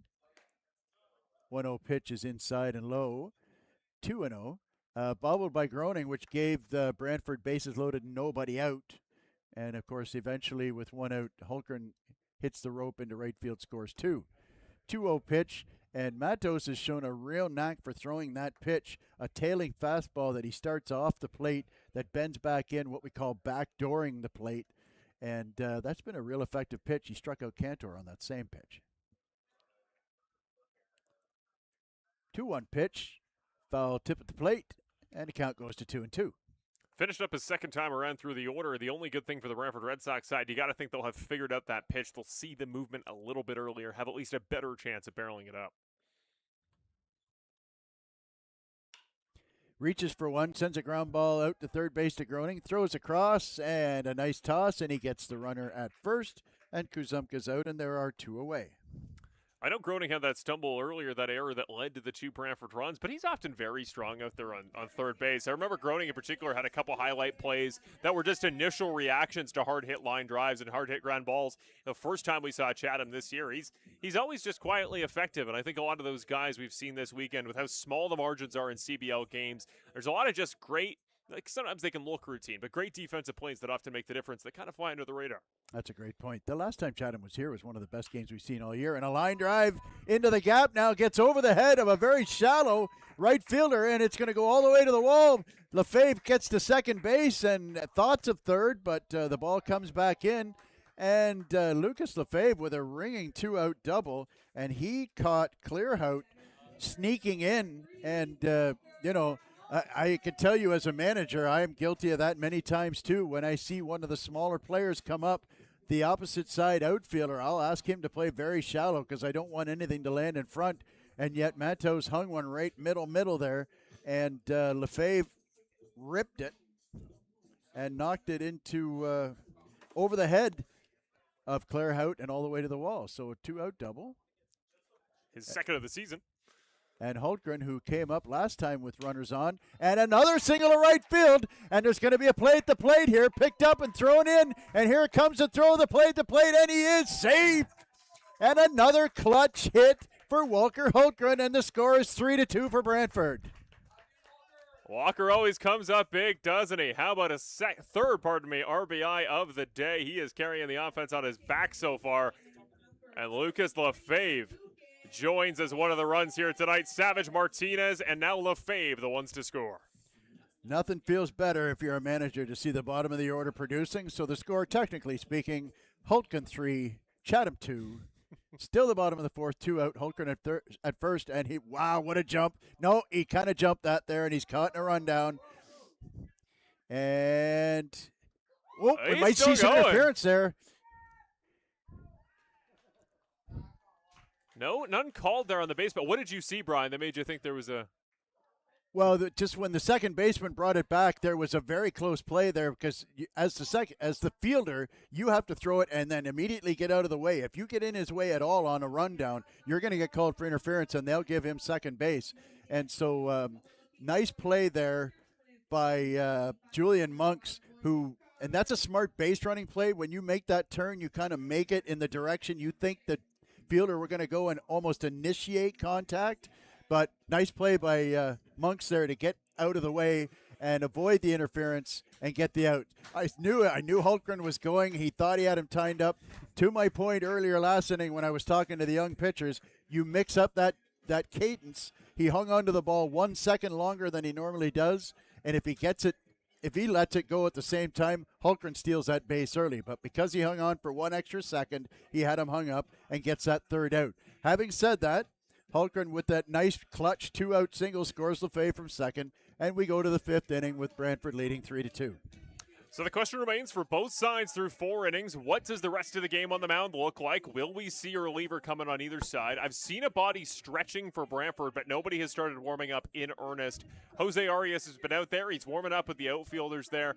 We saw him for a couple innings on Friday. The only name that was dressed that we did not see out of the bullpen Friday night, Brian, was Noah Law. He was going to be the guy that was going to go after Jorge De La Cruz if that had blown up further. The game ends before De La Cruz comes out, so he does get kind of the day off to Law. And that's the one advantage, I think, in that game across town. If Kitchener and Barrie's able to get going again, the Barrie Baycats have played a ton into today's doubleheader. Kitchener's been off since Thursday, and that's a huge advantage, I think you'd agree, Brian, to have a whole fresh pitching rotation, a whole fresh pitching staff into a doubleheader where the other teams played 4 games in 5 days. 100% agree. Yeah, that's a great point.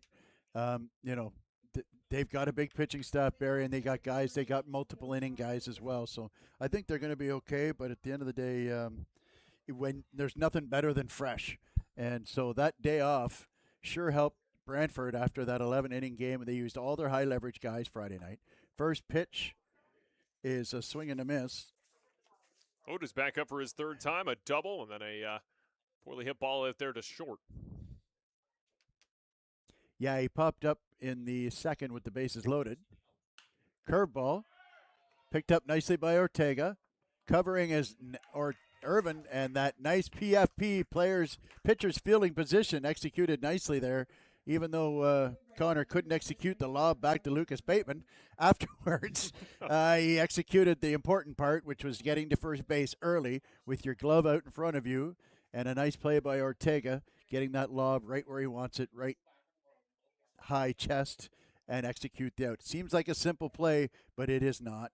And I've heard consistently from sources he's very consistent, is Irvin, with those plays. Well, you know what? You should be. If you're a pitcher, you should be really good at that. It should be something you work on and excel at, because that's an easy out. If you get there before the runner early so that you can stand there and take a lob from a first baseman, that's an easy out. And if you want to get deep into a game and you want to get a left-handed hitter to hit a ground ball to the right side, you got to get your butt over there. And, you're just hurting yourself when you can't get over there and do something simple like covering first base.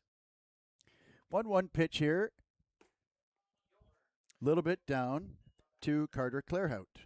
Well, it's the reason, Brian, that great pitchers of all time like Greg Maddux that pitch to that style, that want weak contact grounded on the ground, they have to be good at it, because that's what you're trying to induce, is a ball put right back at you. Well, and a pop up there. It looks like it's going to get out of play. Lefebvre will take a look. Oh.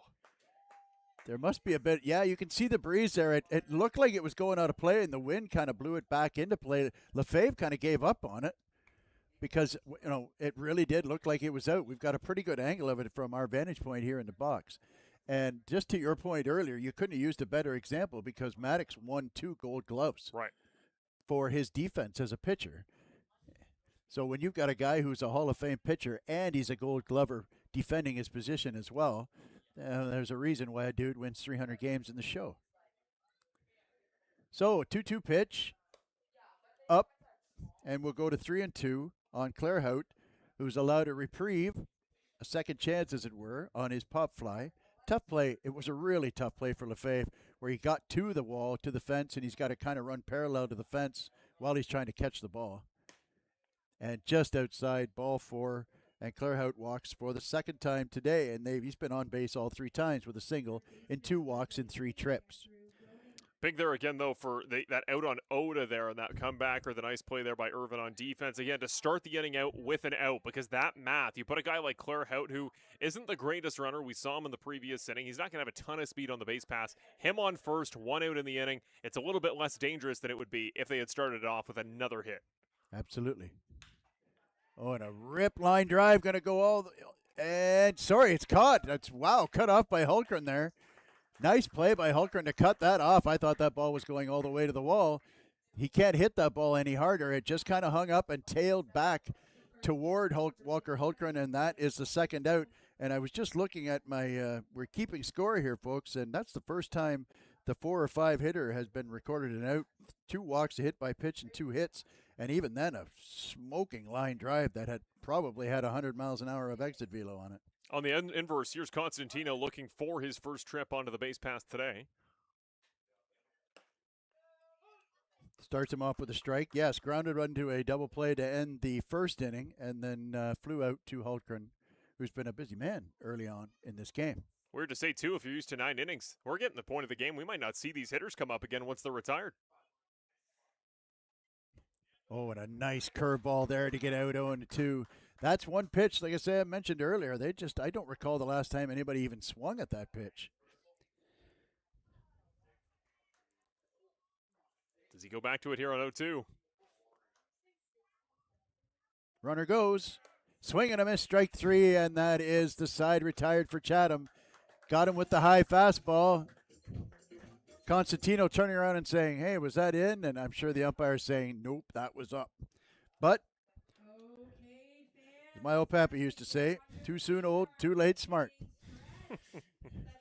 So after 4.5 innings, the score is still Brantford 3 and Chatham 2. And to your point, this is the 7-inning version of the 7th-inning stretch. That's right, 5-inning stretch. When we're only an hour and 20 minutes into this ball game, and so Knock moving on right wood, along. Brian. Knock on wood, Brian. Well, I'm just saying that I'm not anticipating anything anymore.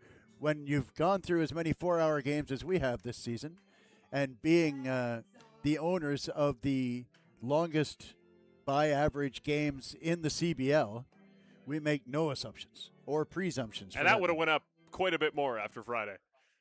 Well, after the last couple of games, right? I mean, just since the start of July, we had the Canada game was that one went long, yeah. The London game where we had the near brawl down here on a Tuesday night. I didn't get home to 1 o'clock in the morning that day.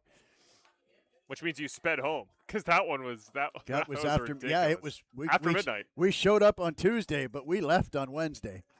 And that's kind of what is fun about the Canadian baseball. Not always fun, but there is something to be said that if you're in this league, if you only see games at your home ballpark, you see a certain style of baseball, really, depending where you play, the team in front of you, the pitching staff even, right? We talked very much, Brian, about either the haves or the have-nots around the league when it comes to starting pitching. And Kitchener, you talked about the games go long, but it's not necessarily always because there isn't good pitching. It's because so many balls leave the park, and it takes a while after a homer to start playing and play again. These games go long. Some parks just don't, and that's why I'm very excited. My first trip to Barrie coming up at the end of the month. I want to see what another game of baseball in person feels like, because we know the style we play here in Brantford.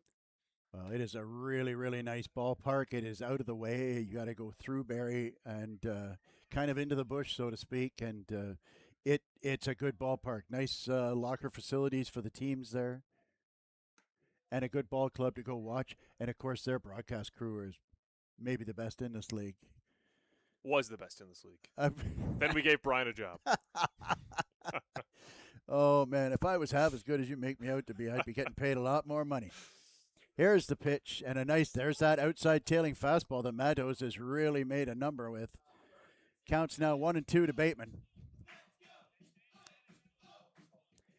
Matos has impressed me here. I mean, really, the botched double play at third base, and this is probably a 2-1 ball game. Throws a lot of strikes, only walked one guy, I think. And here's the 1-2 pitch. And that is a really nasty combination when you throw that outside fastball that tails in, and then you throw the fastball on the outside part of the plate, and it turns out it's a slider or a cutter that breaks away. That is a nasty, nasty little pitch, and a nice pitch there to strike out Bateman. And with one away, Jacob Cantor comes up for his third at bat of the game, singled and got erased on a double play in the first, and then struck out on his second at bat in the third inning. First pitch ripped to left field and a line drive and out to the left fielder for his second hit of the day. Jacob Cantor with one out. And I'm going to use my powers of prophecy once again here and suggest that maybe Jacob Cantor goes on one of the first 3 pitches of this at bat. Yeah, very good chance. We talked about it. 22 stolen bases, puts him top 5 there in the league. It's again, talking about the haves and the have-nots. There's guys that go for a stolen base pretty much every trip to the base pass, guys that don't. This year, I'm glad to say we have some real stolen base. First pitch running, there he goes, gets an off-speed pitch to run on, and the throw goes out into center field, and Cantor is going to carry right on to third, and that's really going to cost Chatham a base that they didn't want to lose with one out. Now Black can just hit a fly ball and score that run, so the infield may have to come in here for Chatham. We'll see what Dom Donnell decides to do. He's going to come out and visit his pitcher, and we're starting to get some action out in the Chatham bullpen. Tell you what, a lot of this is not on Matos. He's in trouble again here, but just giving a one-out single. But again, easy to read, easy to run on, and Cantor not only got a really good jump, but he picked a great pitch. Being an off-speed pitch, looked like a changeup, and so he was going to get in there, and the throw kind of tailed on Oda to the first base side, and the second baseman could not negotiate the catch as he was headed right in to the base runner. It was a bit of a difficult situation. Hard luck for the Barnstormers there. But now, as I mentioned, that pitch was a strike, so it's 0-1 to Black, who now needs a fly ball. They're going to bring the infield in, are they? I assume, I think. certainly on the right-hand side. And, Not the third baseman, though. well, third baseman's even with the bag, but Moran is back, which is a bit of a surprise to me. Maybe they're thinking because it's Cantor, they won't have enough time up the middle, and they want to make sure that's second out. Get the out at first. But the corners are definitely in, trying to nail Cantor. There's a nice take there, and it's now 2-1. Yeah, JC going to move to 23 swipe bags in this season. That's third. He's now one back of Mateo Zeppieri and Kitchener for 24. That would put him second. Daiki Abe out there and Welland is lapping the field. He's got 32.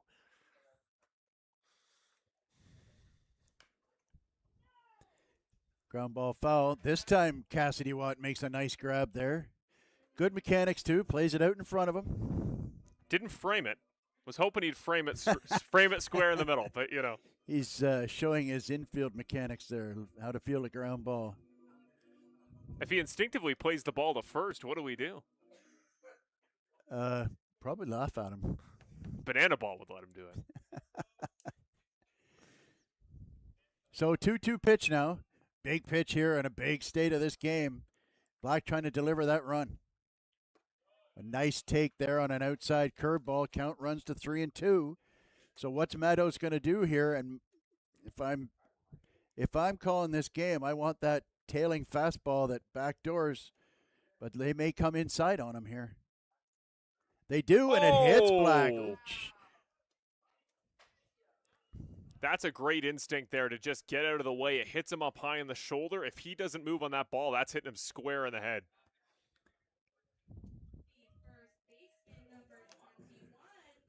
So now they have runners at first and third. Black at first. Cantor, of course, still at third.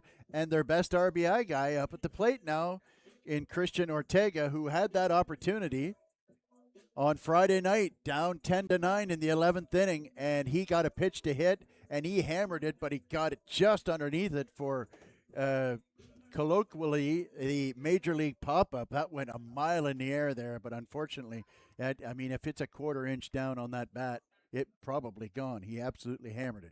So we'll see what happens here. Runner goes. Ground ball on the hit and run through the infield, and that scores the run. Nice piece of hitting there. They put the hit and run on, and it works to perfection.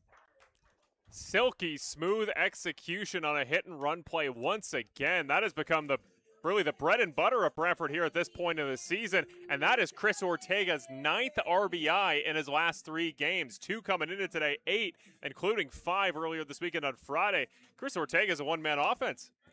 Tell you what, we had him, he only had 4 going in to extra innings. He got credited for another one after that.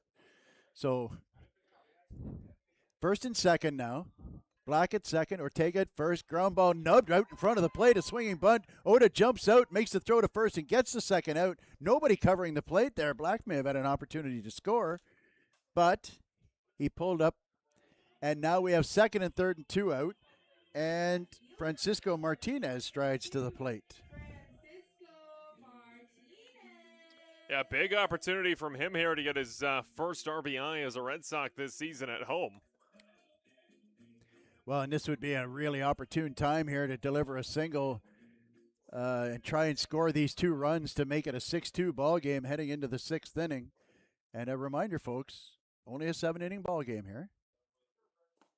Nice block by Oda on a ball in the dirt there. Saves a run for Chatham. So with 35 RBIs now for Ortega, he's now just 7 away from the top 5 in the league. There's 3 guys tied at 42. There is... Let me correct myself who it is. There's somebody up over 50 already. Guessing he plays for Welland. Here's the pitch. Outside. Catches the corner for a strike. 1-1. You were bang on, Brian. It's Ethan Mann with 56. That's just a juggernaut offense. And yet, still 2 games out of first place behind London. So kudos to Roop Chanderdat, whose team was, let's face it, a little bit underwhelming last season. But this new level of play, he has really stocked that team. And the acquisition of Inoa. Yeah. And Escato, yeah. Well, the thing about Inoa is that he showed up late, and he's already got 14 home runs, I think he's tied for the league leader. He's one off. Puig's got 15 now. Puig's got 15. Inoa hit his 14th Friday night. But if that's the name you're chasing down, like, you're doing pretty well. Still can't figure out why Ottawa let him go, but London loves that. Pitch just outside. Nice take there. It's how it says 3-1 on the scoreboard. I thought it was 2-2 though. Pretty sure it's 2-2.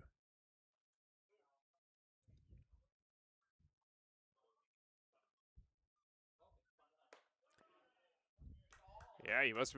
Oh, there you go. No, it was it was 3. That's a walk. There you go. We had it on off. Okay then. Little confusion there, folks, but Second walk of the ball game there for Martinez. Last time he took the free pass, he later scored.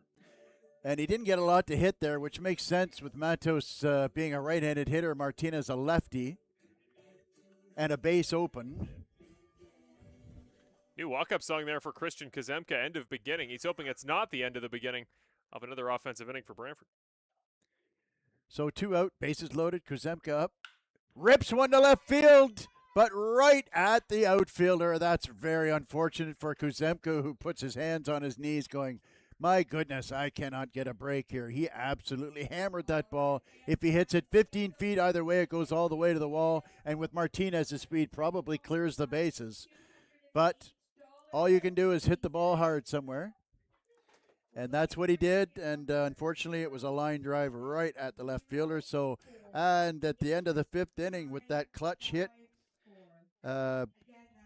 scoring the run. Now we've got 4-2 for Brantford heading to the 6th inning. Let's take a look at the Canadian Baseball League standings. We've kind of been talking about the big picture a little bit. Let's look at everything coming into today. Of course, there's going to be lots of action. Theoretically, 2 games between Kitchener and Barrie, so there's going to be plenty to talk about there.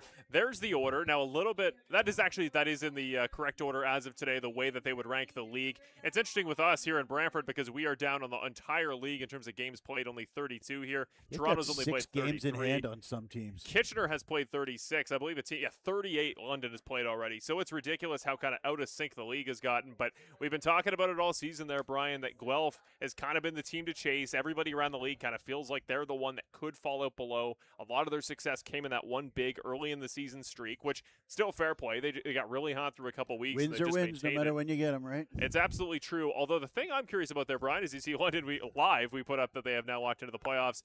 Barrie's kind of dropping back a little bit. They've been in a little bit of a slump. They're 4-6 in their last 10, which, one of the teams in the top 5 eventually has to lose to the rest. But I think we talk a lot about seeding, and I don't know about you, Brian. How much are you, if you're Barrie, do you care who you get between London and Welland? How much do you think holding off Guelph for a team like Barrie matters when it comes to who they'd play in the first round?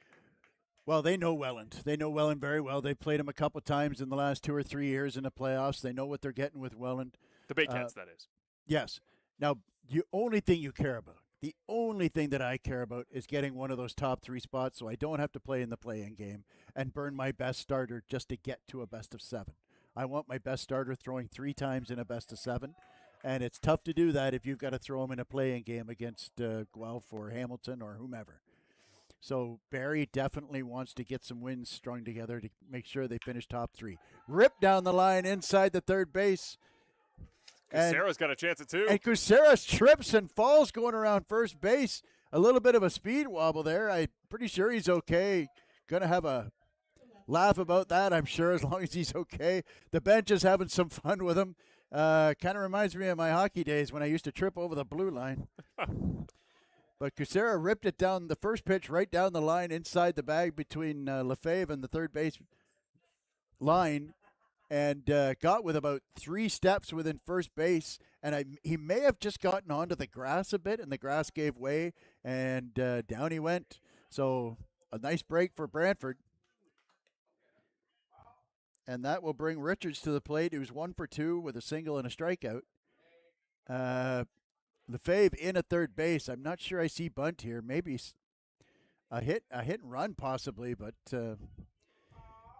just checking out Lefebvre here. Not only is he into the edge of the grass, but he's also about 20, 25 feet off the line with Cantor up near second base. Line drive right at, Kucera falls again trying to get back, and they double him off of first base. And He's going to have to get that skate blade fixed. The trainer's got to get into action. I feel bad for him. I do. I really do. He might be a meme somewhere. I'm sorry about that, Lee. But he fell going around first base, and then he fell again trying to stop and go back.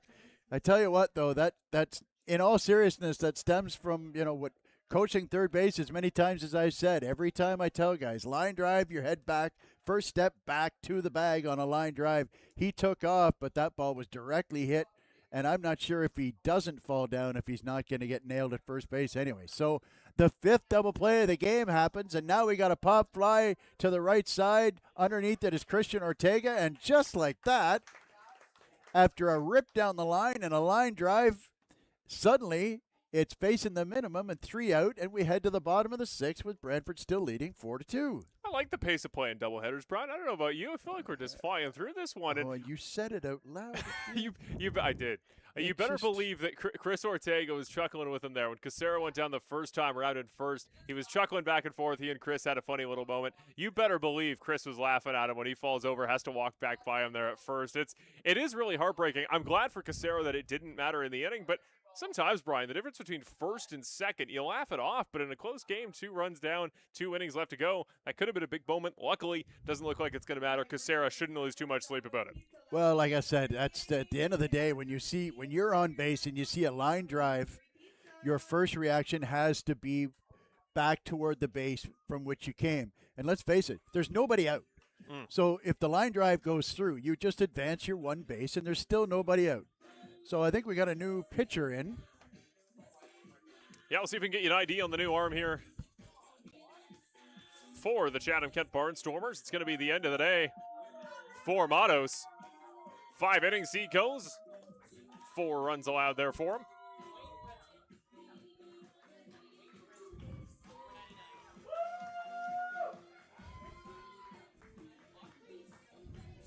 I can confirm it's Bo Buckley, the man on the mound now, number 99 there for the Barnstormers. He's likely, you got to think, Brian, going to try to take it this last inning, which might effectively be the rest of the way, depending on the top of the 7th.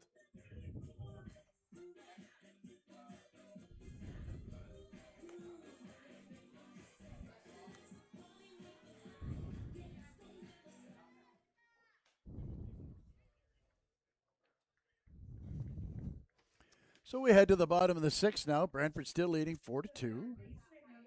And 7, 8, 9 coming up for the Brantford Red Sox. Lefebvre, Hultgren, and Bateman. Lefebvre is on a nice little stretch there. 2 hits in his at-bats Friday night, and he's 1 for 2 today with a double and a run scored after striking out in his first at-bat. No, he's a good utility glove in the infield as well. And I can report, as the pitch is in and fouled off on the right-hand side and out of play, that Clairhout is back about 6 or 8 steps from where he was last time Lucas Lefebvre was at bat. And that's what you do. You play shallow if you can. When somebody bombs it over your head, then you give him the space he's earned. So Buckley, the man from Wyoming, the 24-year-old, this is his second time this season pitching here at Arnold Anderson. Low and outside, 1-1. Last time in the ballpark, just the 1 inning, Brian gave up 5 earned runs on 6 hits. That was the inning that they pulled off the big comeback, right? That was a heck of a ball game. Was it 8-7 the final? 8-7. They walked him off. I remember that. Canada Day, yeah. What That's a ball right. game that was. Chatham fans will remember that one. Maybe not fondly given the way it turned around, but it's a great game of ball. One of the best we've seen all year here. I believe they wore these jerseys. I believe it was camo against the Canada Day jerseys for Brantford. That's correct, yep. So 2-2.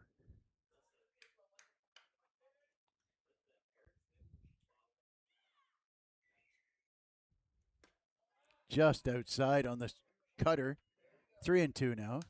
I find it also interesting that 2 teams that have really had trouble keeping run totals down are in a 4-2 ball game. So good for both pitching staff. It's true. Line drive down through the hole and into left field, and there's another hit for the suddenly red-hot Lucas Lefebvre, who's got 4 hits in his last 5 at-bats. And Lucas is saying, where has that been all season? Don't you love to see it, eh? Yeah, Lefebvre really starting to turn it around. He entered today with a 136 average. That's going to go up as he keeps finding this production. Yeah, through most of the season, there just wasn't getting too many opportunities, but this is his first multi-hit game of the season. Congratulations, Mr. Lucas Lefebvre.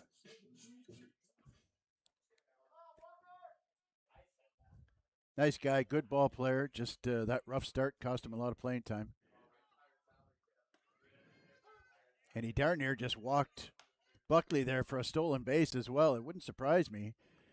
Just keeping an eye on Lefebvre there, who does run well and is a good base runner. Conservative lead, but he's just kind of walking it off there. They may want to throw over and start keeping him close. Doesn't go. And it's fouled off to the left side. Count runs to 0-2. Yeah, he'd only been on base this season 6 times prior to today's game. In that time, 2 swipe bags. None. Now, he was not caught stealing at any point. Well, I remember he played a lot more last year and had success on the bases as well. I don't have empirical evidence there. I just remember what my eyes saw. So the 0-2 pitch here from Buckley on the way. High and outside, ball 1. Hultgren, who has had a really good day at the plate with 2 RBI hits, a 2-run single in the 3rd, and a RBI single in the 5th. And that is also fouled off to the left side and out of play beyond the grandstand. So Savage out there had to leap the bullpen fence to get out of the way to avoid interference. Speaking of those Chatham players, still sitting out. I think they might have scooched the chairs back a little bit, but they are still sitting out there in right field past the out-of-bounds fence. I'm surprised they've allowed that to happen. Throw over.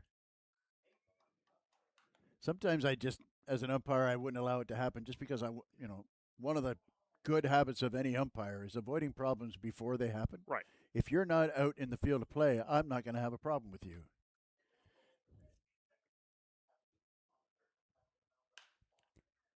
Fouled off again to the left side. Nice piece there, but getting a piece of a tough pitch. Buckley trying to backdoor him with that cutter, slider, whatever he's throwing there. I think it's a cutter. Doesn't hurt, too. You got to think Buckley, probably the guy they want to take the rest of the way. Get some pitches on him, just in case you got to go the extra innings, trying to work his count up a little bit.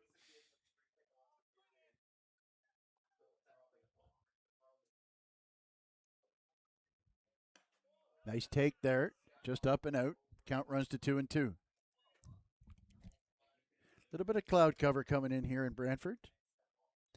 A welcome reprieve from the sun, I'm not going to lie. 2-2 pitch. This one's going to stay fair. Fly ball out into left field, a long run, and he makes the catch. Richards in left field. Nicely played there. And Hultgren is retired for the first time today. Some good takes there by Holmgren. I kind of wish Walker would sometimes trust his judgment a little bit more early in the count when it comes to getting into hitter-friendly counts. 26 strikeouts on the year to only 1 walk, but he's got good eyes. He seems to have a good sense for the baseball. I think he just trusts his bat even out of the zone that he's always going to swing at stuff. Well, he's a smart ball player, that's for sure. His intelligence is high.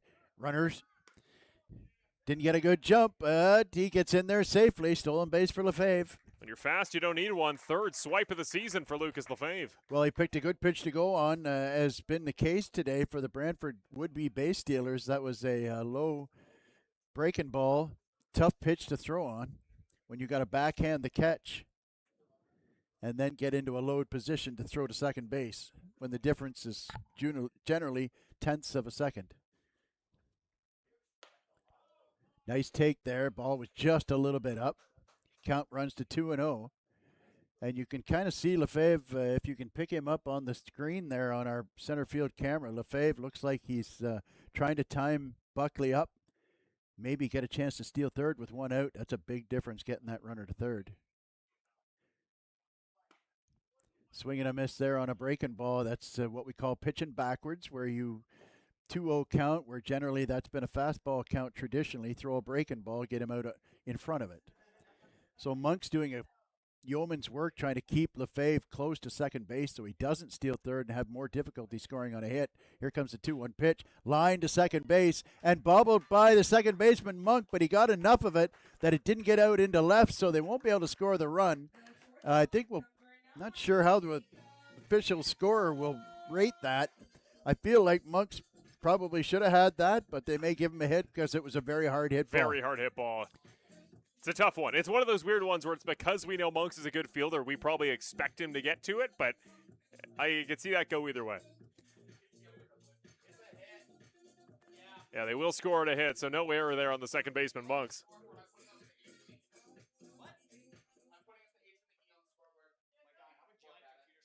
So now one away, first and third for the top of the order, Jacob Cantor takes the pitch up and out of the zone for ball one.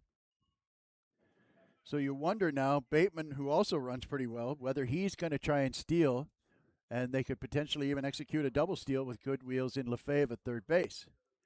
There goes the runner. Here comes the pitch. Throwing in. They're not going to double steal. He looks safe, and he is called safe. Another swipe there for Brantford. Make that number 3 on the day.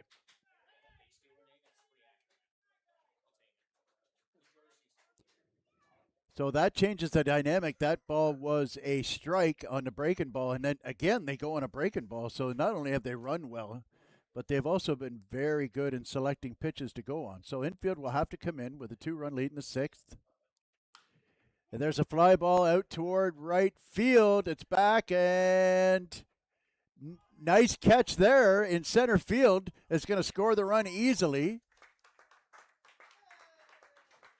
Nice play there by Kucera. The ball really carried, and that's something we don't see a lot of opposite field power out of Jacob Cantor, but that ball was a good 350, 360 feet and got it out near the warning track. Nice play by Kucera, although he had absolutely no chance to throw out the runner, so it's a sacrifice fly for Jacob Cantor and an RBI. Yeah, I didn't have an opposite field nearly home run on my bingo card today for JC, but he does always just find a way to be productive, Brian, whether on defense, even if it's a slow hitting day. He's effective on the base paths, and it's good to see him effective again after that steal an inning ago. Well, he's 2 for 3 with a sacrifice fly and a run scored and an RBI, and a stolen base. We're doing 2 additions today. The best segment, the most prestigious award in baseball, 2 Brian's Popeyes Player of the Game, so putting up for grabs. He might be a candidate. Well, to be honest with you, I got a pretty good idea who's going to be the guy. Although Connor Irvine is is really making a case for it as well. But Walker Hultgren had the first 3 RBIs in this game for Brantford. So stay tuned, folks. Nice pitch there, in for a strike, 2-1. Some nice plays today by third base coach Cassidy Watt. You got to think he's in consideration. Cass has coached third base and looked good doing it. Fouled straight back there. He got a hanger, and you could just tell by the way Black turned and looked at the pitcher going, I just let you get away with one right there. As commonly said, Cassidy Watt, fast for a third base coach. Yeah. That's the term.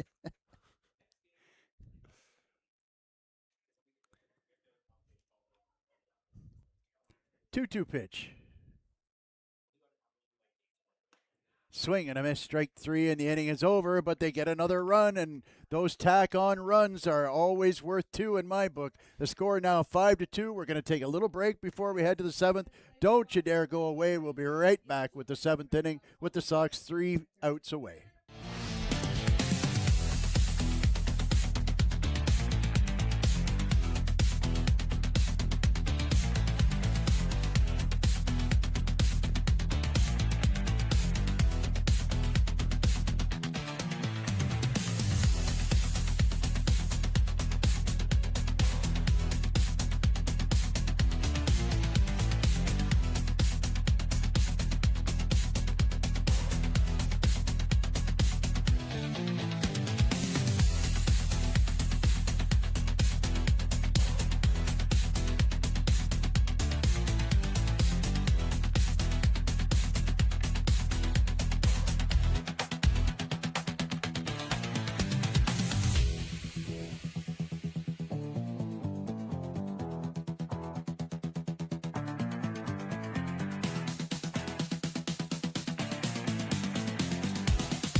And welcome back to the seventh inning of a seven-inning game. And again, for those of you just joining us, it's a doubleheader today, so these are seven-inning games. So this is the last inning, unless Chatham can score 3 runs and come back.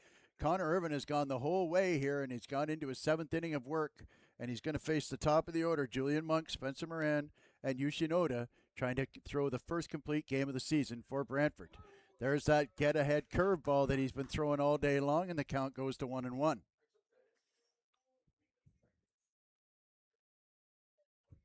Is there an asterisk involved there on a 7-inning complete game? Ground ball to the left side, picked up nicely, backhanded by Cantor, throws across the field, and squeezed by Ortega and sticks on the base for the first out. Nice play on both ends there.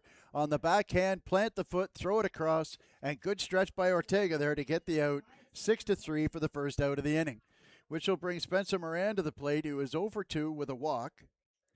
And here's the interesting thing, Marshall, is that in these 7-inning games, the bottom of the order at just last inning got their third at bat. Right. And so it's not, especially in this league. Remember on Friday night, we had guys into 7 at bats. 7 go-arounds. The top of the Toronto order had 7 at bats. The bottom of the Chatham orders only had 3 in this game. Of course, when you only score 2 runs versus the 10 that Toronto scored, and the fact that they had left 11 runners on through the first 5 innings, they had traffic on all night long. And there's that 0-1 curveball that he's been dropping in there on occasion. Goes to 0-2, fouled off to the right side. Ball just hit our camera on first base. We have an automated camera out there looking at the batter, and just got hit by a baseball. Right into your kitchen, as it were. Here comes the 0-2 pitch. Fastball up and out. Good take there by Moran, trying to get him to chase.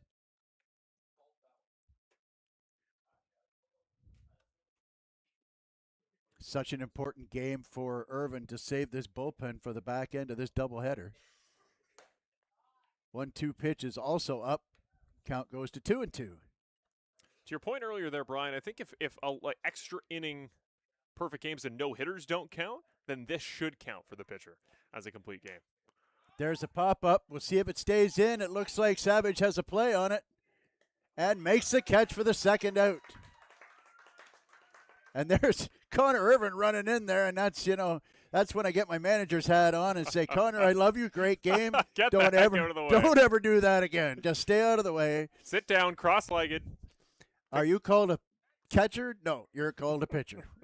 And PFPs though, Brian. Come on, get out there. Yeah, those are for ground balls. We only use you on defense when we absolutely need to. As the old saying goes, we got a guy. You just stand over there. We'll throw you the ball. So 2 out now, nobody on. Yushi Noda, the last gasp for the Barnstormers. And there's that early curveball again, starting him off with a strike. The only extra base hit of the day by a Barnstormer came from this man, his first time up. And even that was just a good base running. It wasn't really a per se double. Trying that outside curveball, just missed the outside corner there. 1-1 now to Osha.